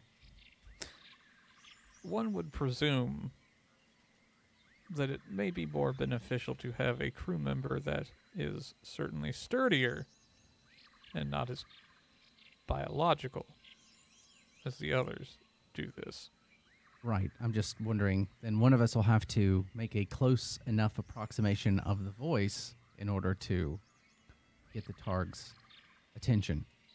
I'm almost certain that if it came down to it, Ram could just break the Targ's neck if he wanted to. But, you know. That's just Well, I don't know about the parameters of the program. That's the one problem. I mean, just killing it doesn't. We don't know what can happen if we just do that. Right. Well, Seems I know that too easy. holodeck parameters can be raised quite high. They could snap him in half. But there's no way for me to tell where they're at right now.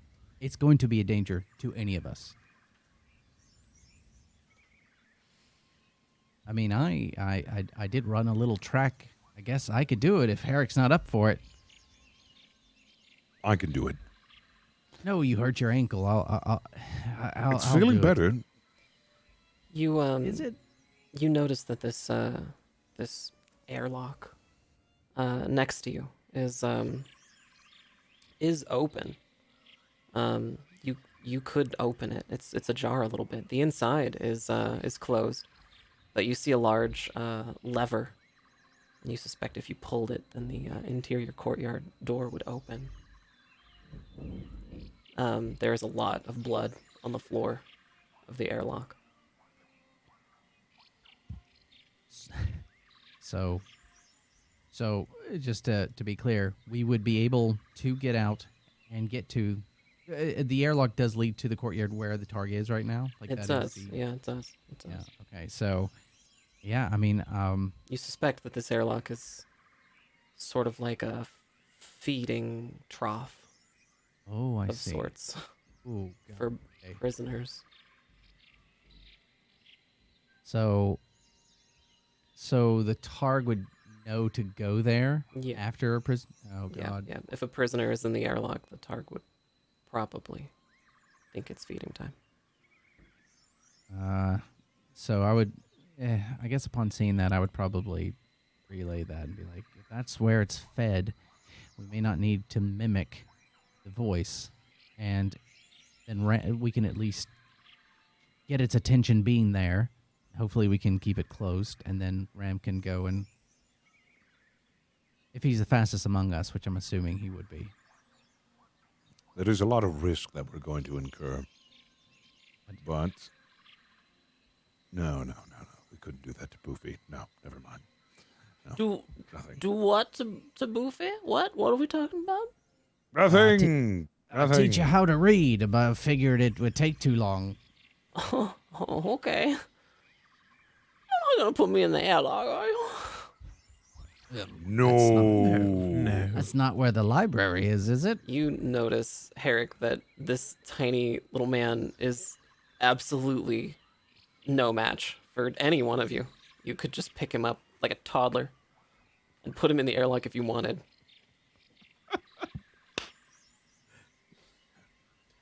Ram, you don't have any moral dilemmas, do you? I don't think Herrick would, honestly, as a Vulcan. That is true. I'd it's a feel hologram. horrible if I ordered it. I mean, if you wanted to step up and do something, I'm not going to. Out of character, logic does dictate that none of this exists in a real way anyhow.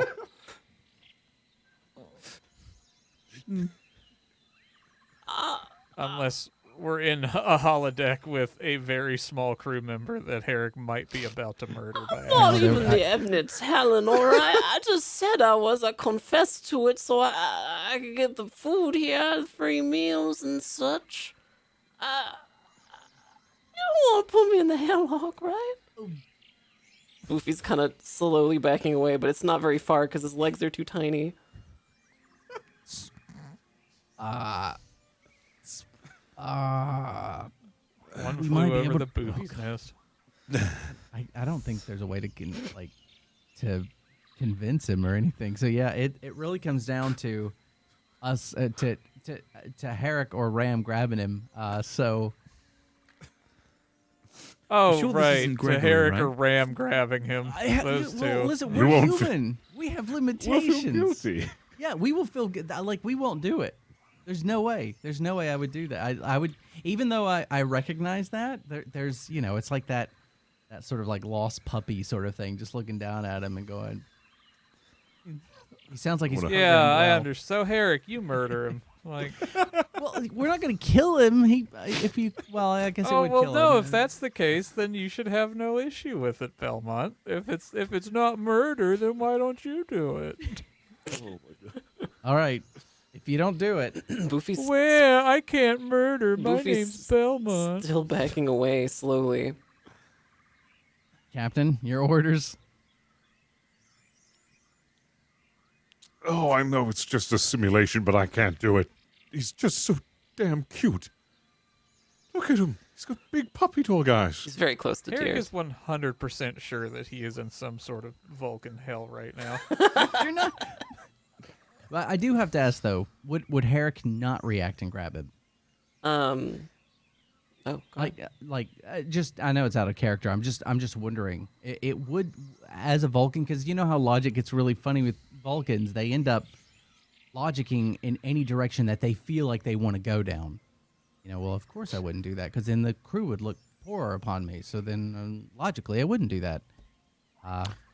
Well, if you really, basically, Herrick's thought process would be is that while it would get them to where they need to go, at the end of the day, simulation or not, that would also mean that there's a gored prisoner in the Targ thing that wasn't there before, and that might alert some suspicions.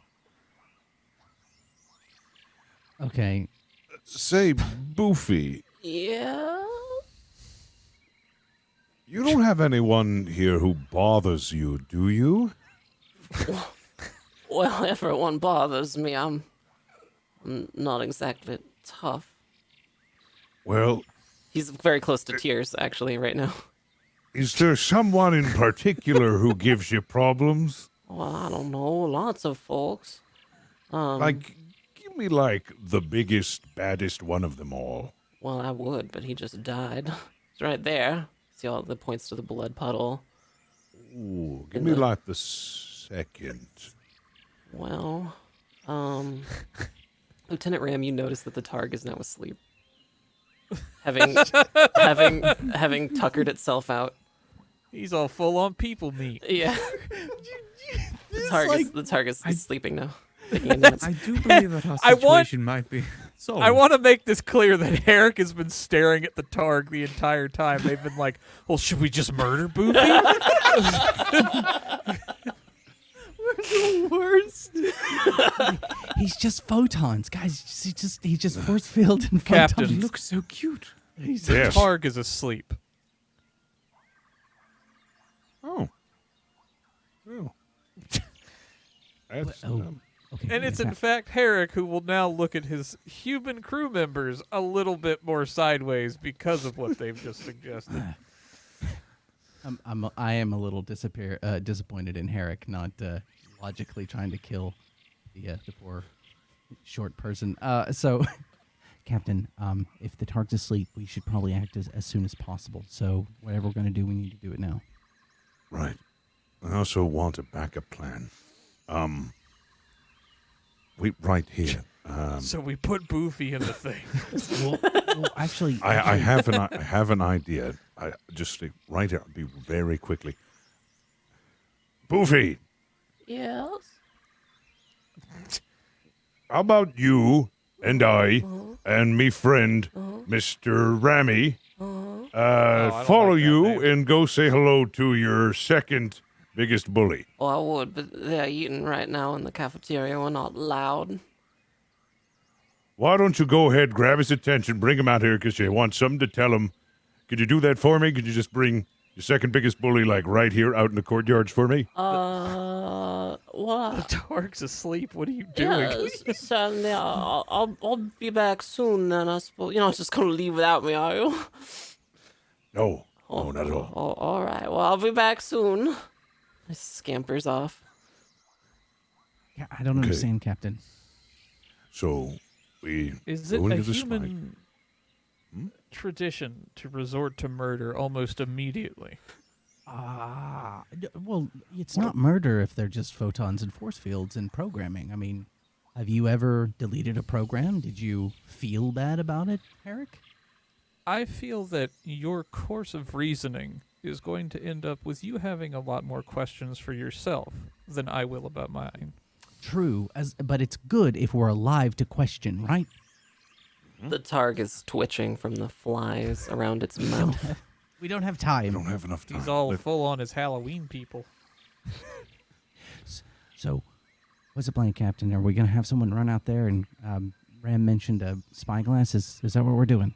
Okay, no, we're gonna. Well, here's what's going to happen. Herrick, you should, or actually, no, I'll go over and retrieve the spyglass and try to sneak past the sleeping beast. As soon as Boofy's second worst bully arrives here, I want you to Vulcan pinch him immediately, Herrick, and then we're going to throw him into the airlock, and then we're going to, you know, do that. Get back to what Ram needed with the spyglass, right? Yes. Yes.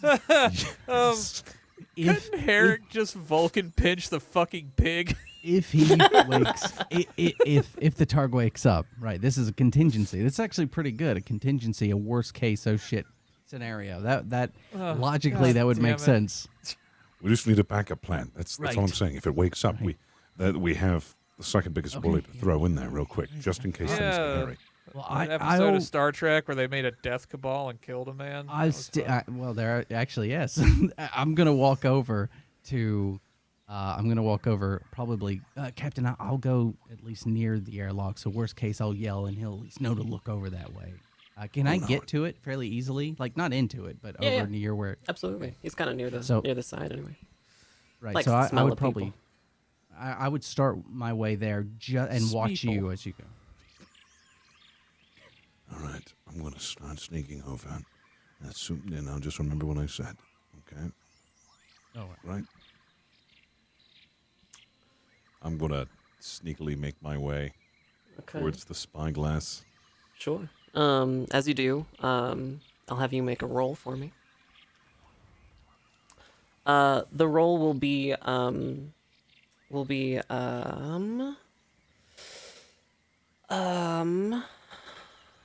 see. The roll will be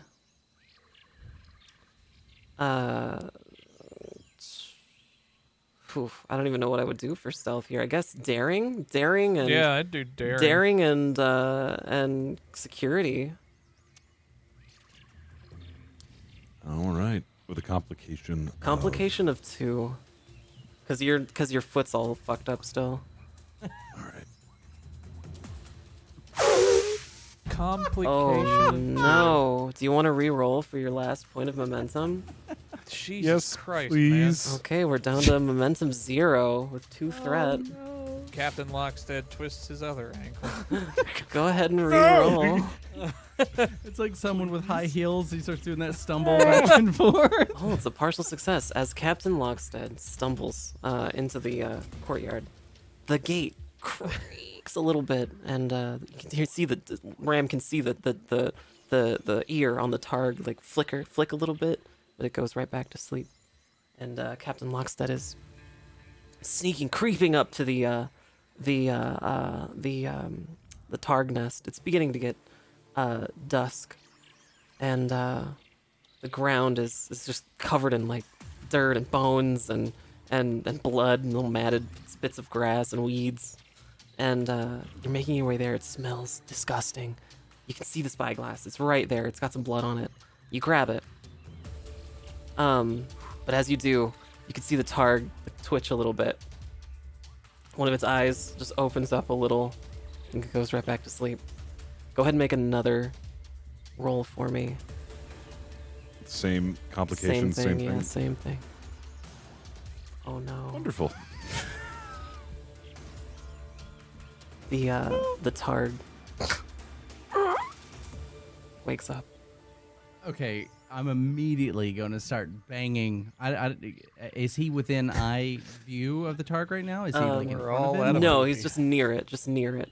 Okay, so over at the airlock, I'm gonna be like, hey, Doctor Snuffle. The targ is looking at you, excited, kind of jumping up and down, expecting food. I'm delicious. Come on. Captain, I am going to quickly limp my way back over to where Ram and Eric is. you're 10 meters away, 8 meters away, 5 meters away. When you're about 4 meters away, the targ ears kind of perk up and it looks back over at you. Its eyes are like laser locked on you, and it just lets out a and immediately starts barreling towards you. Oh God. Crap! You're running as fast as you can, and Herrick is at the door with the lever, ready to close the door behind you. Or in front of you, depending on how he's feeling right now. I want one more roll from you. Oh God. It'll be a daring and command roll. The complication All right. complication of 2, task roll of 2. And oh my god. Oh, You run as faster than you've ever run in your life with a horribly twisted ankle, and you leap. You jump into this little airlock. You smash your shoulder against the interior side of it. Just as the door closes behind you, clicks shut, and the targ's teeth are just pushing them. Like, way too many teeth are pushing through the cell door. And you can smell just the disgusting rotted flesh that's stuck inside of its mouth. You can see bits of bone and hair and blood pouring out from different weird places in it. The tongue is drooling. It's trying to reach you to taste you. It's screeching the whole time. All of the spines on it are raised in attack position, but you're safe. I no longer have to go to the bathroom anymore. I'm probably going to run over and say, oh, "Good job, Captain. Listen. I've never seen anyone run and hobble that fast. That was incredible." I'm just a pale statue. Well, I'm gonna grab the spyglass and hand it to Ram. And say, so you needed this? Yes, I did. Thank you, Captain. Isn't the thing that I need this for outside? It is. You can see it from here, though. It's a tiny little postage stamp on the upper side of the interior wall. You look at it through that spyglass, and the pixelation that you saw from your naked eye is gone, and now you can actually very clearly read the words "Chapel Stand" Have you seen this cat? in the tiniest font. You think that if any of your human crewmates were like near it, they would struggle reading it with their human eyes, even if it was right in front of their face. Every time we talk about Ram's robot vision, I think of when Bender's eyes just extended outwards in Futurama. Yeah. Use your robot eyes.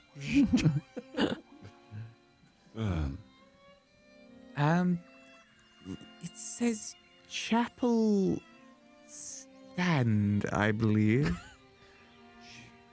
Chapel. Is this a puzzle game, Captain? Captain. You did great. You did fantastic. But I'm gonna need you to focus. Teeth? Yes, No it time to does. relax right now. It Why are there didn't- so many teeth? It didn't get you. That's the most important part. It didn't get you. Take a deep breath. I could still smell it. Well, it is right there. Take a deep breath, and give yourself 5 seconds. Ooh. Okay. I'm calm. I'm fine. I'm fine. Lieutenant Herrick, you know, for your part, there's a sign with an arrow pointing to chapel near your position. I believe it may be a reference to something within the actual chapel. And Herrick at this point is just very annoyed that they're still playing the game. Right, Yaha. so a puzzle game that's going to possibly send us places. Okay, I've done these before. Right, so we should get to the chapel as fast as possible. Are you able to walk still, Captain? So much viscera. So much blood. Yeah, all right, this way, Why Captain. is it so detailed? This It was somehow even worse in the time the crewmates exploded. That ancient creature that we brought on board the ship. I don't know how it got any worse than that. This is not real, Captain.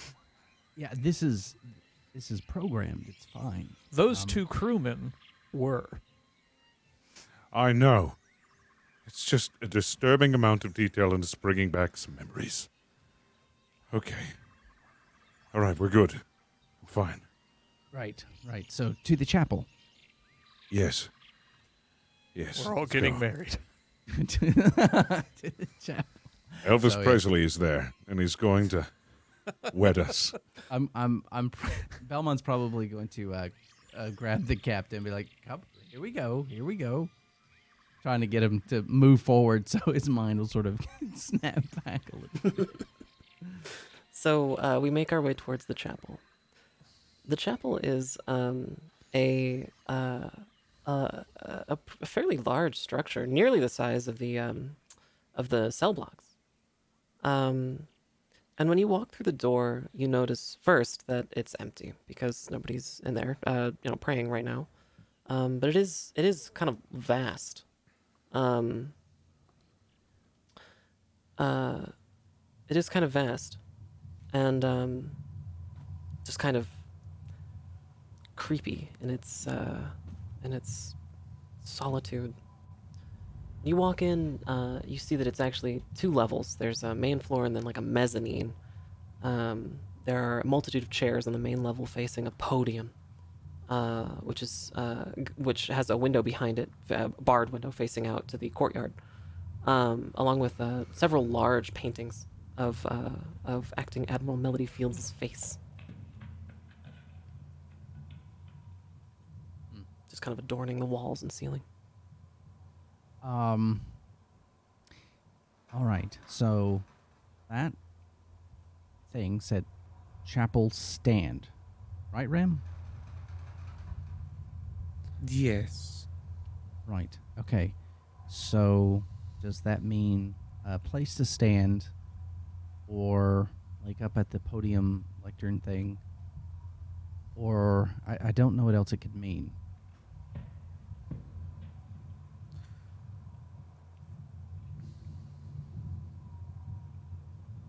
I think at this point, Belmont would start walking around, probably towards the podium. The podium, sure. Yeah, to take a look at it. Yeah, okay. So you as you step up onto the podium, you notice that the podium looks just like a regular podium, but it feels, when you step on it, it feels hollow. There's like a small step up onto this podium to rise it up off the ground, but the part that you're standing on feels hollow. Okay. I would probably try and... I don't know if I need to take the podium off of it or if I can, but if I can, then I would try and move that or at least move whatever the hollow box I'm on out of the way. Okay, yeah. You as you're standing at the podium, you see a lot of very lewd carvings drawn into the wood as you're trying to move it. A lot of like papers that are torn or got strange looking doodles on them. Just the acts of sheer boredom. Right. But when you step off of the podium, you notice that the back of it, towards the back wall, towards the courtyard where people can't see, it's open. It's just open. It just works. It does. I would probably call everybody over and be like, guys, Captain, Ram, Herrick, come here. There are large curtains on the inside of this this wall. There's no window behind them, but they're decorative and they're there. They go from the ceiling to the ground to make it kind of have like a more regal kind of feeling to it. And yeah, you everybody walks over. Mm-hmm. You notice this hole. It's like a cubby hole, and it's just open underneath the podium. What do you guys think? There's going to be another clue. It's a podium, all right. Well, if there's a hole, can Ram see in the dark? Yeah, I mean, you wouldn't really need to. It's Oh, okay. it's light enough. You could just reach Oh, in okay, if you so wanted it's- to. All right, so Yeah. guess I would get closer and Yeah. reach in. I'm not sure. You reach in and you find a large key. Oh, It's a ooh. strange-looking key. It's circular. None of the locks you've seen so far appear to be this shape. But it does resemble the handle is shaped like a key. It's just a round, strange-looking one. I would pull it out and then show it to everybody and be like, "Has anyone seen a lock like this?" And then I'd probably hand it to whoever's closest. Oh, can't say that I have. It's interesting. As you're all looking at this key, you begin to hear footsteps as the threat meter is reduced down to 1.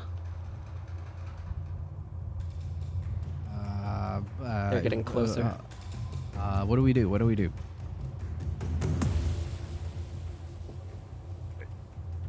There really isn't much to do now. So, someone take the key, sit down on the pews, and I'll give it. I've seen sermons. I've seen them. I know them. Just Okay, fine. All right. The key. All right. Play the lead. I'm not so sure. I've never really been in a church. Is that what you before. guys are? fine. You guys are gonna pretend like you're praying? just sit there and look bored. Oh, okay. Right. Worth just a shot. pretend it's the igneous rock thing from earlier. Give me that Perfect. face, and I'm gonna stand up there, and probably like not having a firm grasp on any very specific religion. Probably start throwing in like, and Kalis said. The door opens and reveals Melody Fields, acting Admiral Melody Fields. She has a new hat. It's large, much too large for her head. There's a feather on it, and she's kind of angrily discussing something with an underling who is dressed in a fancy, prison guard outfit, but has clearly had that same operation. It's, their head has been shaved. There's a scar down the side, and Melody Fields is just rambling on and on. Can't believe the Klingon Foreign Legion would do that. It's absolutely marvelous. And as she walks through the door, she sees you, all in the chapel, and just kind of stops for a second. I see. Are we praying? Yes, I am an ordained minister, and I figured what better opportunity. Oh, at this point of it, what better opportunity than to preach the good word? I see. Right. Well, church services are only on Sundays, so you're all free to do that elsewhere. Oh, right. Go ahead. Go on then. Okay, all right. And then I'll hop down and I don't know, Captain. Do you need help up, or are you walking okay on those rickety ankles of yours? I'll be like fine enough, but like I kind of steady myself, like on your shoulder real quick. Yeah. Okay. And then Thank you. and then head past her probably. She eyes all of you suspiciously, but just lets you walk away. The guard she's with sort of stands up a little straighter, puts their gun, a little bit, with the bayonet just like kind of at the ready. Oh. And yeah. Right, well. See you later then. Toodle pip. The door closes, and you can hear her begin her conversation again as her footsteps start to die down. She's just kind of muttering about the Klingon Foreign Legion. Absolutely marvelous. I can't even believe they would do such a thing. She's adjusting her hat, and then the voice kind of dies off. Okay. So, Very close. yeah, you guys did great. Those bored faces were on point. Almost like you were bored. Who did I give the key to? I think you still have it. Oh, that's it. Oh, I thought I okay. I thought I then took I'll. it. Oh, maybe Captain has Oh it. yeah, I gave it to the captain, right? So okay, so what have we learned so far? We're in a prison. We got a clue. Took us to a place that found a key. So we need to find whatever lock this is, right? Whatever. I'm assuming a way out. So what doors have we not seen yet? No. Ooh, is there anything on the key? Is there anything written? And then I'll. Yeah, it has a cross on it, like an ornate one. I mean, You remember would look- seeing a similar thing drawn on the podium where you grabbed it from. oh shit. Do you think it was supposed to be used in there? Could have. I mean, I really don't see any other area around here we could use a cross key. I had a hunch that maybe it could have been for the cleaning, but no. I mean, if we need to get back in there, I mean, why are they in the church currently, you think? Ooh, that's a good question. Well, we could either wait for them to come back out again, or we can try and get them out faster, but I'm not sure how we could do that. I know how we can do that. Boofy has yet to return with his bully. Okay. Maybe we could use him as a distraction? It should be noted that Boofy is nowhere in sight. I think that Boofy may have gotten a bit scared of us and is probably going to be very difficult to find. Well, it was just a suggestion. Oh no, it was a good suggestion. I'm just we definitely didn't leave a good impression on him. I think it might have been the way that Ram was looking at him because he thought we were going to do something. Well, we were sort of I mean, gesturing. I wouldn't say it was my fault per se. I mean, Not if saying anything, it's your fault. Just You, saying. anything.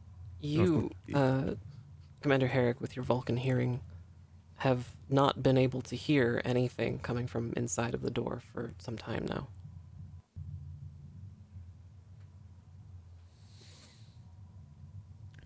Whatever we're going to do, Captain, I suggest we do it quickly. I have a sneaking suspicion that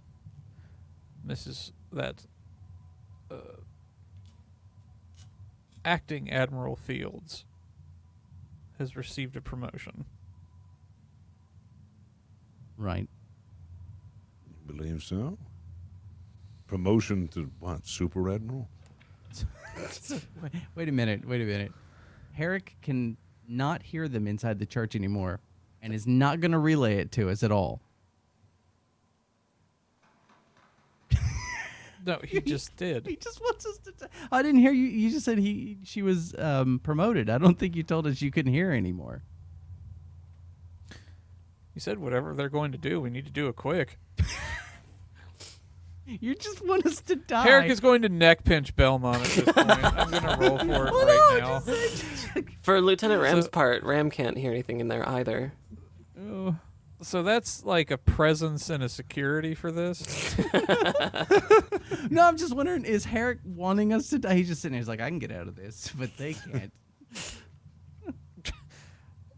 Herrick is thoroughly just disgusted by you people at this point. I'm not sure what we can do, Captain. If this key is for inside the church, then we're going to have to figure out how to get them out. All right. Yeah, the only thing I can think about is either we wait. I mean, wait for them to come out, and after some time, if they don't, then maybe it's safe to proceed forward. That's the only thing I can think about, unless we wanted to look around and see if there was anything else we can gather. Yeah, that's true. Can we see the targ from here, by the way? Yeah, it's back to sleeping in its little nest. Okay. Captain, maybe we can coax them outside by saying there's something wrong with the targ. I don't I don't know. Do you think that might be a wise decision? No, I don't know, but if we need to get in there and we're short on time, I don't know what else we can do. All right, well, I don't know if we'll have a good chance of convincing him something's wrong upon close just a glancing inspection. Although nothing's wrong. Unless we... Herrick, Get it? will you roll me a d20, please? Sure. I'm rolling against your frustration right now.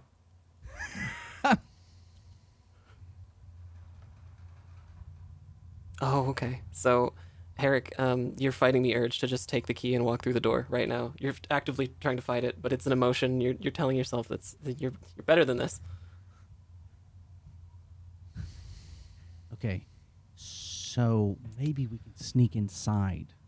Can we take a peek inside and see where they are? Maybe we can get in and then hide. Are there any rocks on the ground? Well, you're not giving us any information. What are we supposed to do? No, are there any rocks? It's cobblestone, but all the rocks are like stuck into the cobblestone. So there's nothing that can be picked up and like thrown. Maybe a small pebble. Yeah, maybe like a small, No, like a tiny it's little not. pebble. That's not useful enough. Oh, okay. Couldn't Ram also hear that there's nobody in Yeah, there? Ram also knows that. Yeah. Yeah, so get off my ass. Jump Well, Ram back out of my could. butt. But Remy can't. Love the dedication. Playing the part. Yeah, Herrick hates all of you. I love this so much. You have no idea. Right. Okay, Captain. I'm gonna take a look inside and see where they are, and maybe we can come up with a distraction to get them outside. Do you have any idea? They have not. Say we find Boofy.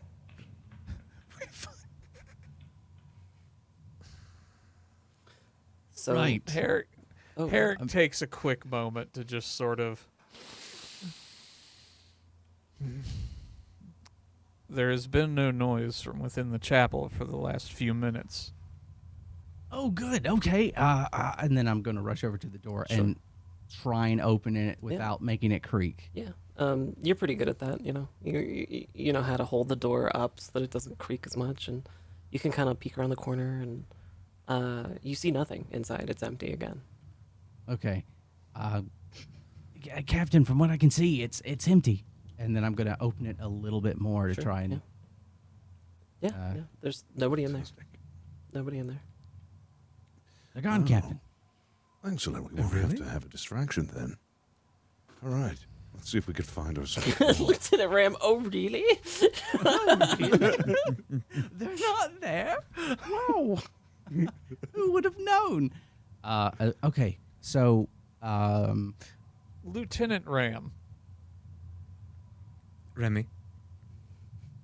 Lieutenant Ram, when amongst ourselves, might I suggest you deviate from the game? But where's the fun in that? I thought we were playing our characters. That was the thing. Herrick's just going to walk into the chapel at this point. Sure, sure. Do the same and start looking around. Yeah, you remembered that symbol on the key, the cross, on the podium. And as you walk up to the podium to inspect it, while you're standing at it, you're facing the crowd. You can also see on the mezzanine, there's not a row of chairs. There's actually only one chair, and it's large and ornate, like a throne. And above it, on the headboard, is that very same symbol. Oh, Captain, do you see the chair up there? It has the same symbol. Yes, I see. Okay. Right. So, how do we get up there? There's stairs. Um, It's a mezzanine. Oh, Just take the stairs. Right. Small wooden staircase, just to the opposite side of the room. Shall we Wish I all had an go up, or elevator. just one of us? It's up to you guys. Captain, do you want to do the honors?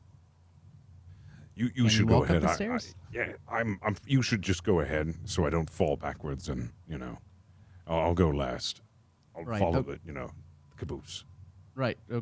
All right. So I'll head up with the key, and then I'll start looking around the chair for Sure. Yeah. something. Yeah. Okay. All right. So, as you walk up to the stairs, you notice that this ornate chair. It's large. It's painted red and gold, and this large gold ornate headpiece with the same symbol on the key, facing out towards the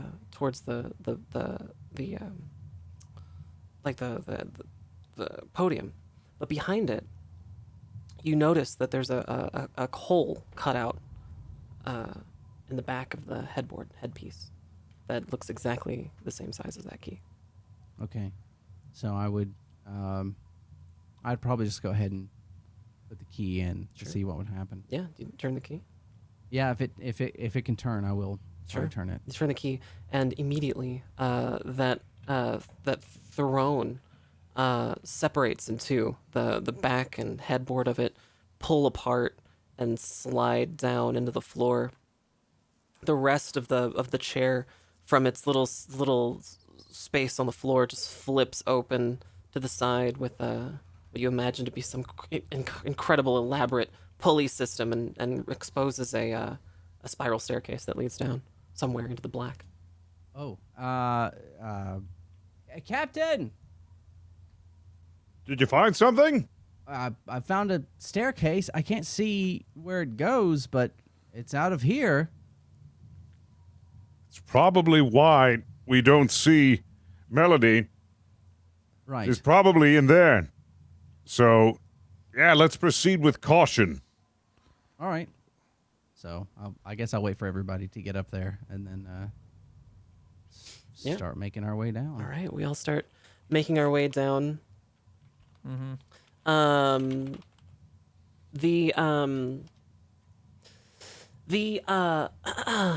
The staircase is long and kind of moist. The air is kind of difficult to breathe, but you make it all the way down to the bottom. The corridor is dimly lit by one or two torches at the very end. The walls are wet stone, with like a dirt floor. You almost have to be single file here to make it all the way to the end of this long, dark, dingy corridor. And you're walking what seems like forever down more steps, further in, still dimly lit by these torches, until you come to a large dry dock. You open up a door, and you can see inside a large structure, a building. It opens up into a dry dock. There's a factory here, essentially machines pulsing and moving in time. There's a hum of activity, but no voices. The workers here all have their heads shaved.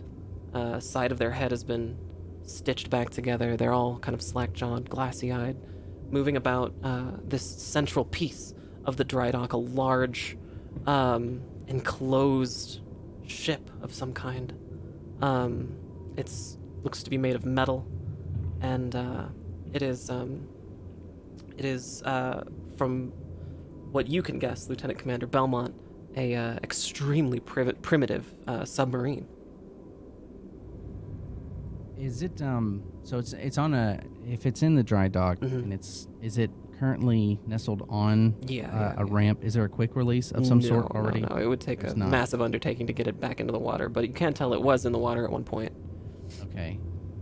Right. So, Captain, I don't know if you know much about ancient mariner vessels. That's a submarine. It was designed to go under the water, and it's kind of an incredible sight considering the setting of this holodeck program. You're going to tell me that thing can go underwater? Yeah, I don't know if that one can, Really? but if it's, they're fairly airtight, and Yeah, not very far, I would imagine. Lieutenant Ram, Okay. you can see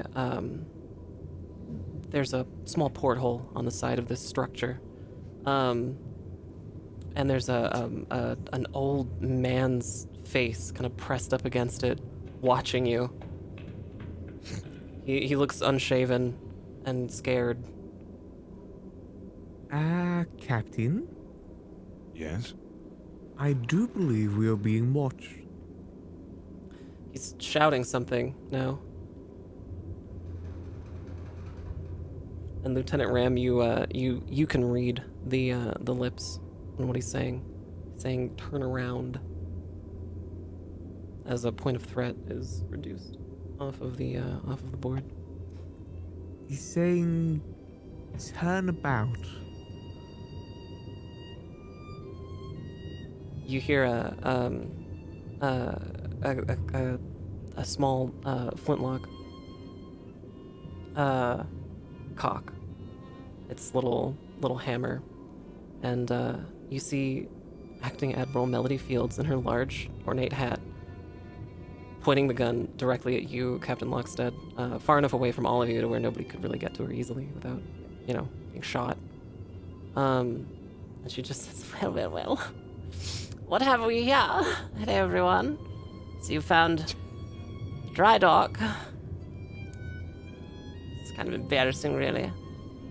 See, I was going to just kill you all tomorrow in very public fashion. The hanging and everything. I'm sure your captain told you. However, now I just get to do it here, I suppose. The Klingon Foreign Legion, they kidnapped the poor, defenseless admiral sent along with you in the Clipper ship, and, well, the Royal British Navy's deemed me fit to rule these forces here. I got a new hat. Anyway, that's my plan. She's holding a flintlock. I never thought I'd made it this far. Yes, she's holding that one. You can see she has another one just kind of like in her vest right here, like ready to go. But she's kind of the only one you can see, aside from the old decrepit man inside of the submarine who you suspect to be the admiral.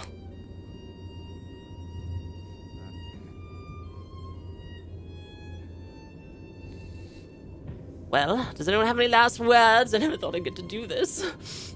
Wait. Why execute us when we could be We could join you. loyal servants? Yes. I mean, we're practiced men of the sea. I mean, if you ever needed a crew that was good at what they do, that's us. Majority of the people in those cells over yonder are from us. You know us to be good, very hard working and honest.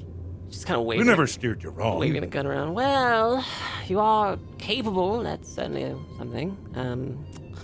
I just never seen how you know the plan. So, no, you're a loose end liability. Well, but you need people that know the plan, that can follow through to your grand design. It's not like we'll spoil anything. We're trying to make a living as well. I'll tell you and what. stay living. I can barely read, so I don't I'll tell you what. Why don't we do this? I'll take all of you to the re-education camp immediately. Have you altered a bit, and then you won't be able to tell anyone at all. I suppose I could do that. Spare your lives. It won't feel like it. I doubt you'll remember it, but I'm told it's painless, really. But why do that? Is it necessary if we're going? Is it at all very necessary? We've worked with you. You know hard Captain, work ethic. it's nothing personal. She just starts raising the flintlock, and she has it just aimed at you, and she's just toodle pip, I suppose. Oh. And at that very moment, Boofy, from absolutely nowhere, smashes her from the head. Her whole hat just crumples up down on her, and her body just crumples to the floor, completely knocked out. She's It's the Boofy you don't see. absolutely been debilitated. She's no longer awake, and Boofy just kind of looks at her from like a crouched position. I told you not to do that. See you soon. I'll feed you to that dog. I will.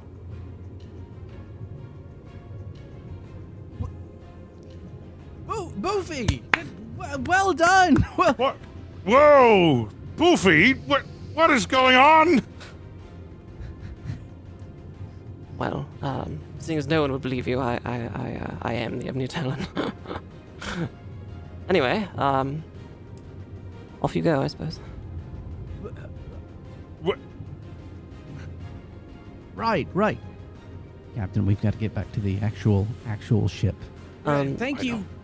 You very notice that where you're standing is on a grate, and as you're looking down, you can feel this grate beneath your feet in this dry dock, and you just hear a psst, psst, psst, psst, psst, psst, psst. What? Captain. Oh, for fuck's sake. It's Gregory in the pipes. Captain. Yes. Captain. What? I was in the other holodeck, but I used the pipes, and now I'm in your holodeck. Good job, Gregory. Good job. All right, okay, I got you guys a way out, so come on, let's go. Let's go. I hate it here. Let's go. Yeah. Right. I'm gonna reach down and try and open the grate. So that we can all get It's too late to go back to that beast's pit. It's fine, Captain. It's fine. I'll go first. Go ahead, Gregory. I'll follow you. Okay, Gregory pulls a lever underneath this grate, and the entire grate just opens, and all of you start falling. About 25 feet, you all fall, while you hear a loud bang from the gun, the flintlock. You're all falling, and you smash into the water. There's a ton of water, and you keep falling. You don't float in this water. It's like you're being sucked through somehow. And you end up as you're falling, being sucked through this pipe into, you end up in a room. A familiar room, Captain. Oh no. This room is, it's your room. Emulated in perfect, unerring detail. Except it's a little different. The walls are translucent. They're playing Erotic. some forest program. Can we delete this? There's a large, way too large fountain in the center of the room. And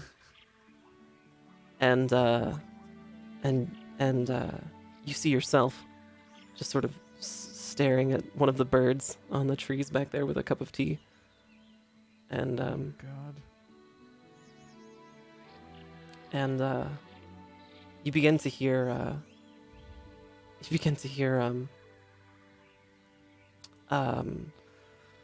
just all of these like forest sounds and these birds and everything just coming together like a beautiful symphony. It's absolutely stunningly beautiful.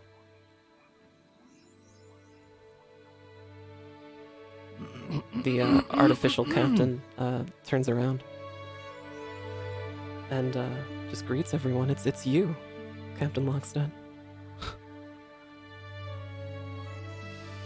What the? Gregory! What is this? I'm sorry, Captain. I have no idea. I don't know. I have no idea. The computer just started it. Just started it. Why do I have a six-pack? I don't know what you're talking about.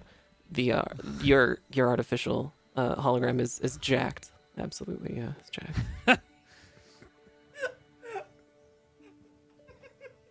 Does your hologram say anything? Is he glistening? Yeah, he's glistening. Yeah, he's glistening. It has a Vaseline haze around it for some reason. I didn't know we were doing this simulation again.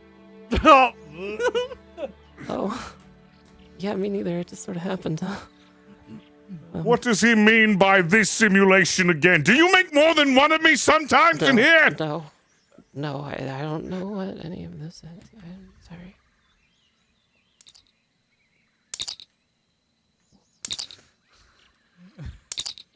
Is that your... That's the captain's communicators going off. S, come in. Captain, it's the computer.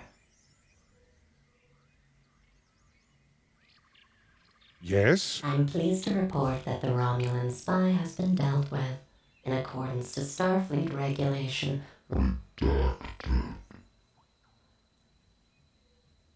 The doors out of nowhere from the holodeck doors, they sort of whoosh open the way that that doors do on this ship, and from your distance, from your angle, you can see like a large ceiling-mounted turret, like a multi-gun, a Gatling gun, being aimed at a crewmate who's wearing a Starfleet uniform, with a large shaved head and a like a stitches down the side of the head. They're kind of, the mouth is gaping open, their eyes are kind of glassed over, and the computer just continues. Ensign Dolly Parton is now a fully integrated member of Plumbing and Waste in Engineering. Congratulations, Dolly Parton. Confetti_noise.mp4. We've learned a lot together. We learned all about plumbing and how not to steal Starfleet secrets, haven't we, Ensign? The ensign just goes,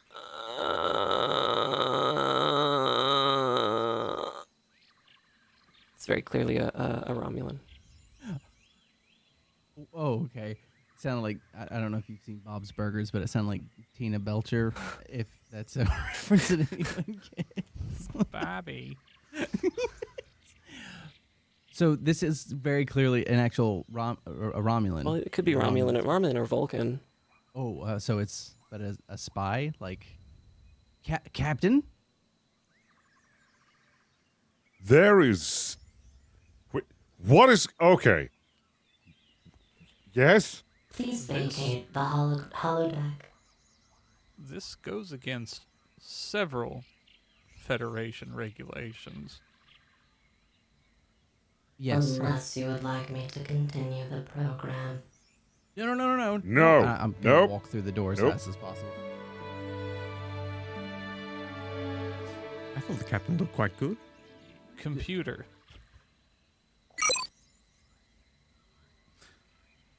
Delete all holodeck programs. Yes. that have been submitted by Ensign Gregory.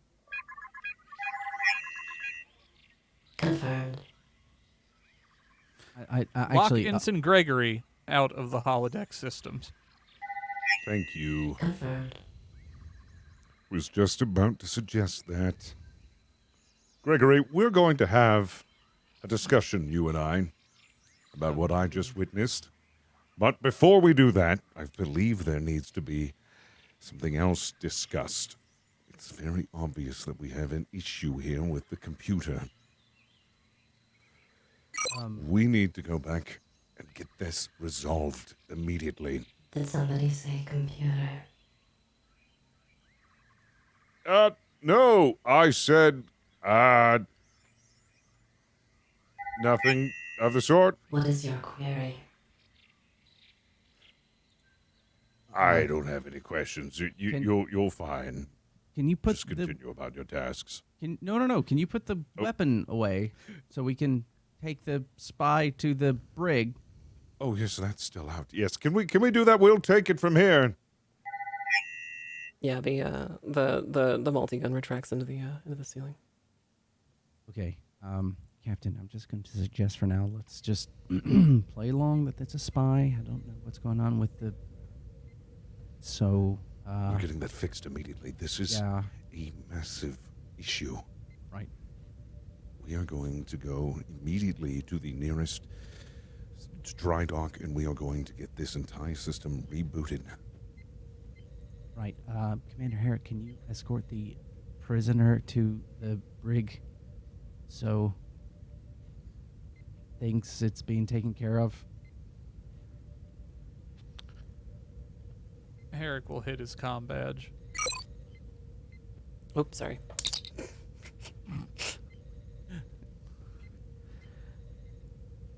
Two members of security to holodeck 1.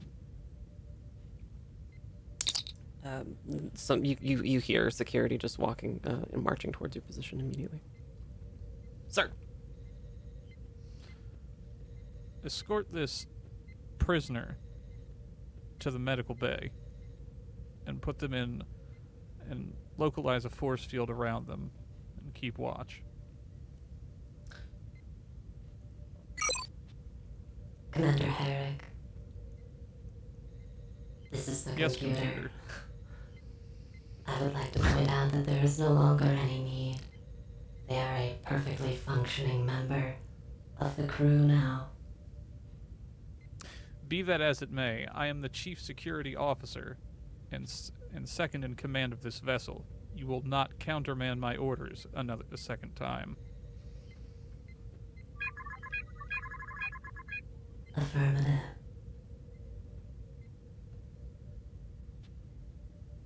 Security officers take them away.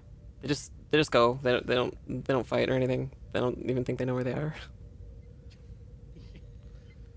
It's very distressing. Yeah, right. Information is being pushed to your closest panel, Commander Herrick on the wall. Yeah. It's inundated with information in a kind of a haphazard way, all about how there is no such Ensign Dolly Parton, all about how there's there were like an extra crew member that wasn't accounted for, all about like trace transporter signals that were detected like some 2.5 hours ago.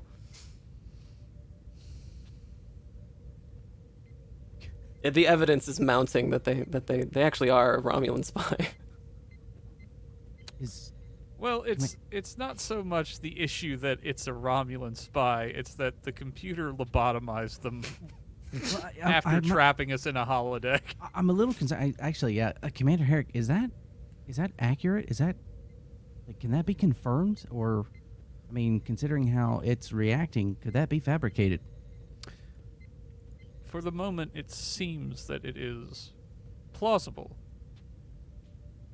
But I would feel much more comfortable if we head to the nearest starbase. Yes, agreed, because this sort of behavior is just unacceptable. Locking us inside the holodeck and, yeah. Frankly, Captain, a crime has been committed.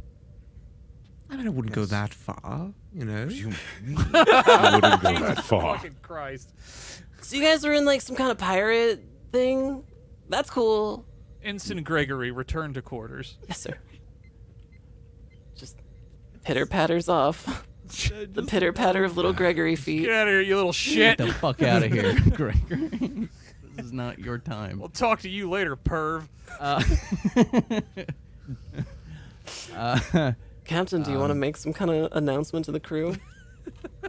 They're probably very worried. Computers lobotomizing people. See, now I just think of like the computer aggressively dispensing the medical canisters, so it's like a trash can trying to attack you. Just- Oh, man. How do I address a crew? How many people have witnessed this lobotomy take place? Just wondering. Just very few, probably. Probably nobody, because everyone was locked in their rooms. Oh, so there's like nobody is like, oh my god, did you see the computer do this? So there's no rumors that are going to be spreading around. Probably not. Everybody was locked in alright. their rooms. So the only thing that happened was just a lockdown. Yeah. and Gregory Right. being a perv. And Gregory Yeah. being a perv. All right. Let's open hail. Testing. 1, 2, 3. Hello, this is your captain speaking, Captain Lockstead. That lockdown is now suspended. We're just going through a quick test. There's nothing to be worried about. Yes, on today's agenda, now that the lockdown has been lifted, you may return to your tasks as normal. Let's see, what was it on the docket today? We actually had no new contests, or no contests going on this week. I hope everybody enjoys their Tuesday. Captain out. Wonderful. So everybody just kind of goes back to their quarters, get changed out of their pirate costumes. Actually, no. I think I'm going to probably talk to them before we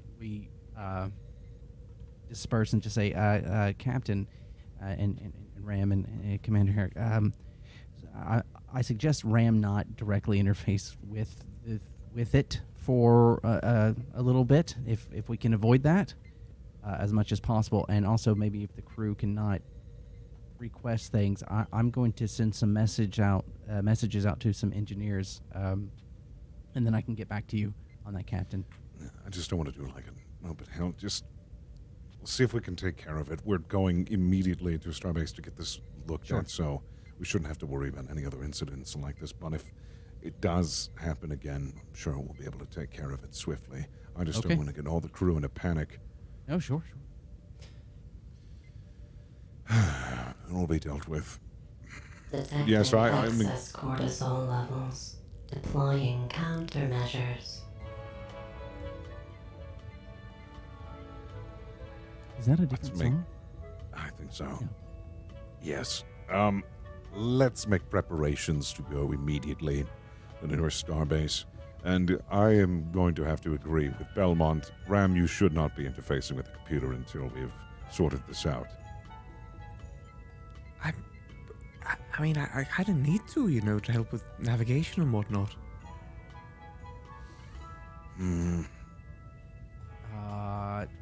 We'll figure it out. Together. Together. Thank you, computer. Lieutenant Ram, Yes? you are capable of piloting the ship without computer interface. You will do so until further notice. Join us Do you next understand? time on Star Trek Adventures Lovelace here at Fable Scraps on twitch.tv/Fable Scraps.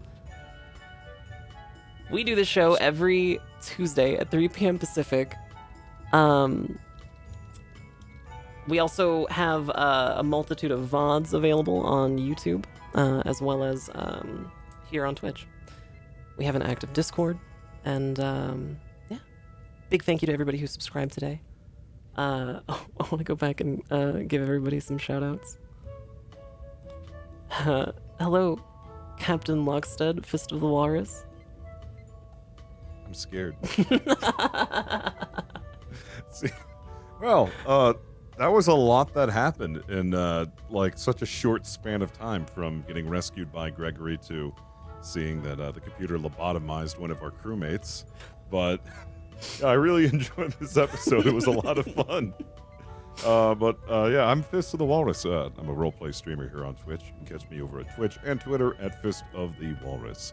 And it was awesome being on.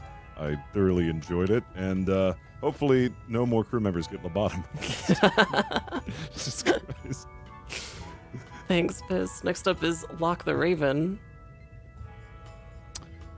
Hi, I'm Lock the Raven. I'm a variety streamer on Twitch. You can catch me on Fable Scraps' other show on Fridays.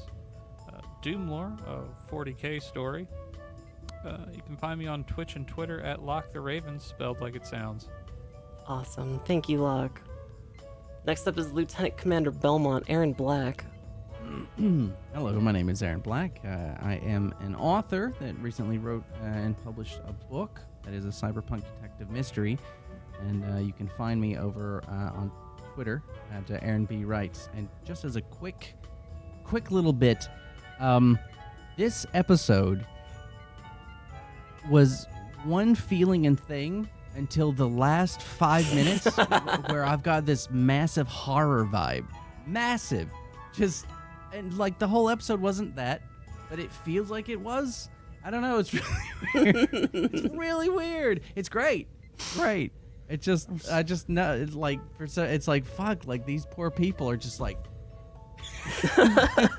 Help, I'm scared. yeah, we were listening to about rocks. We were listening about rocks earlier, and igneous rocks, and now this shit. So yeah, no, it was great. So I can't wait for next week. Next week is going to be wonderful. Oh, I'm sure. This is going to be a continuation episode. One of us has to start the stream drooling. Oh no. I am your captain speaking.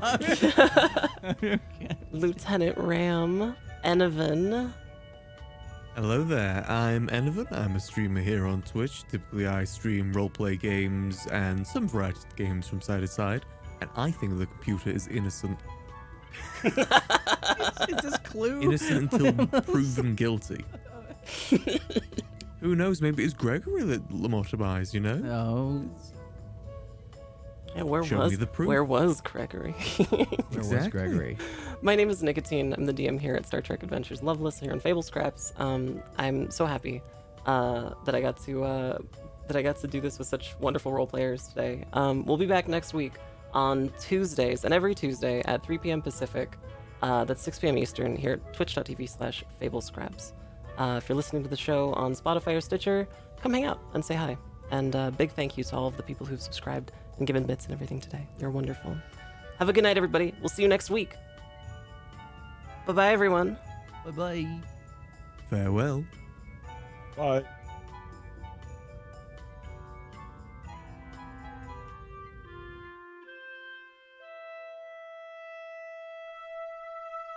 Space, humanity's last horizon. These are the records and expeditions of the Federation starship Lovelace. Assigned an ongoing galactic charter, the intrepid crew of the Lovelace explores the excitement of strange new worlds, encounters new life forms and new civilizations, and ultimately seeks to boldly go where no one has gone before.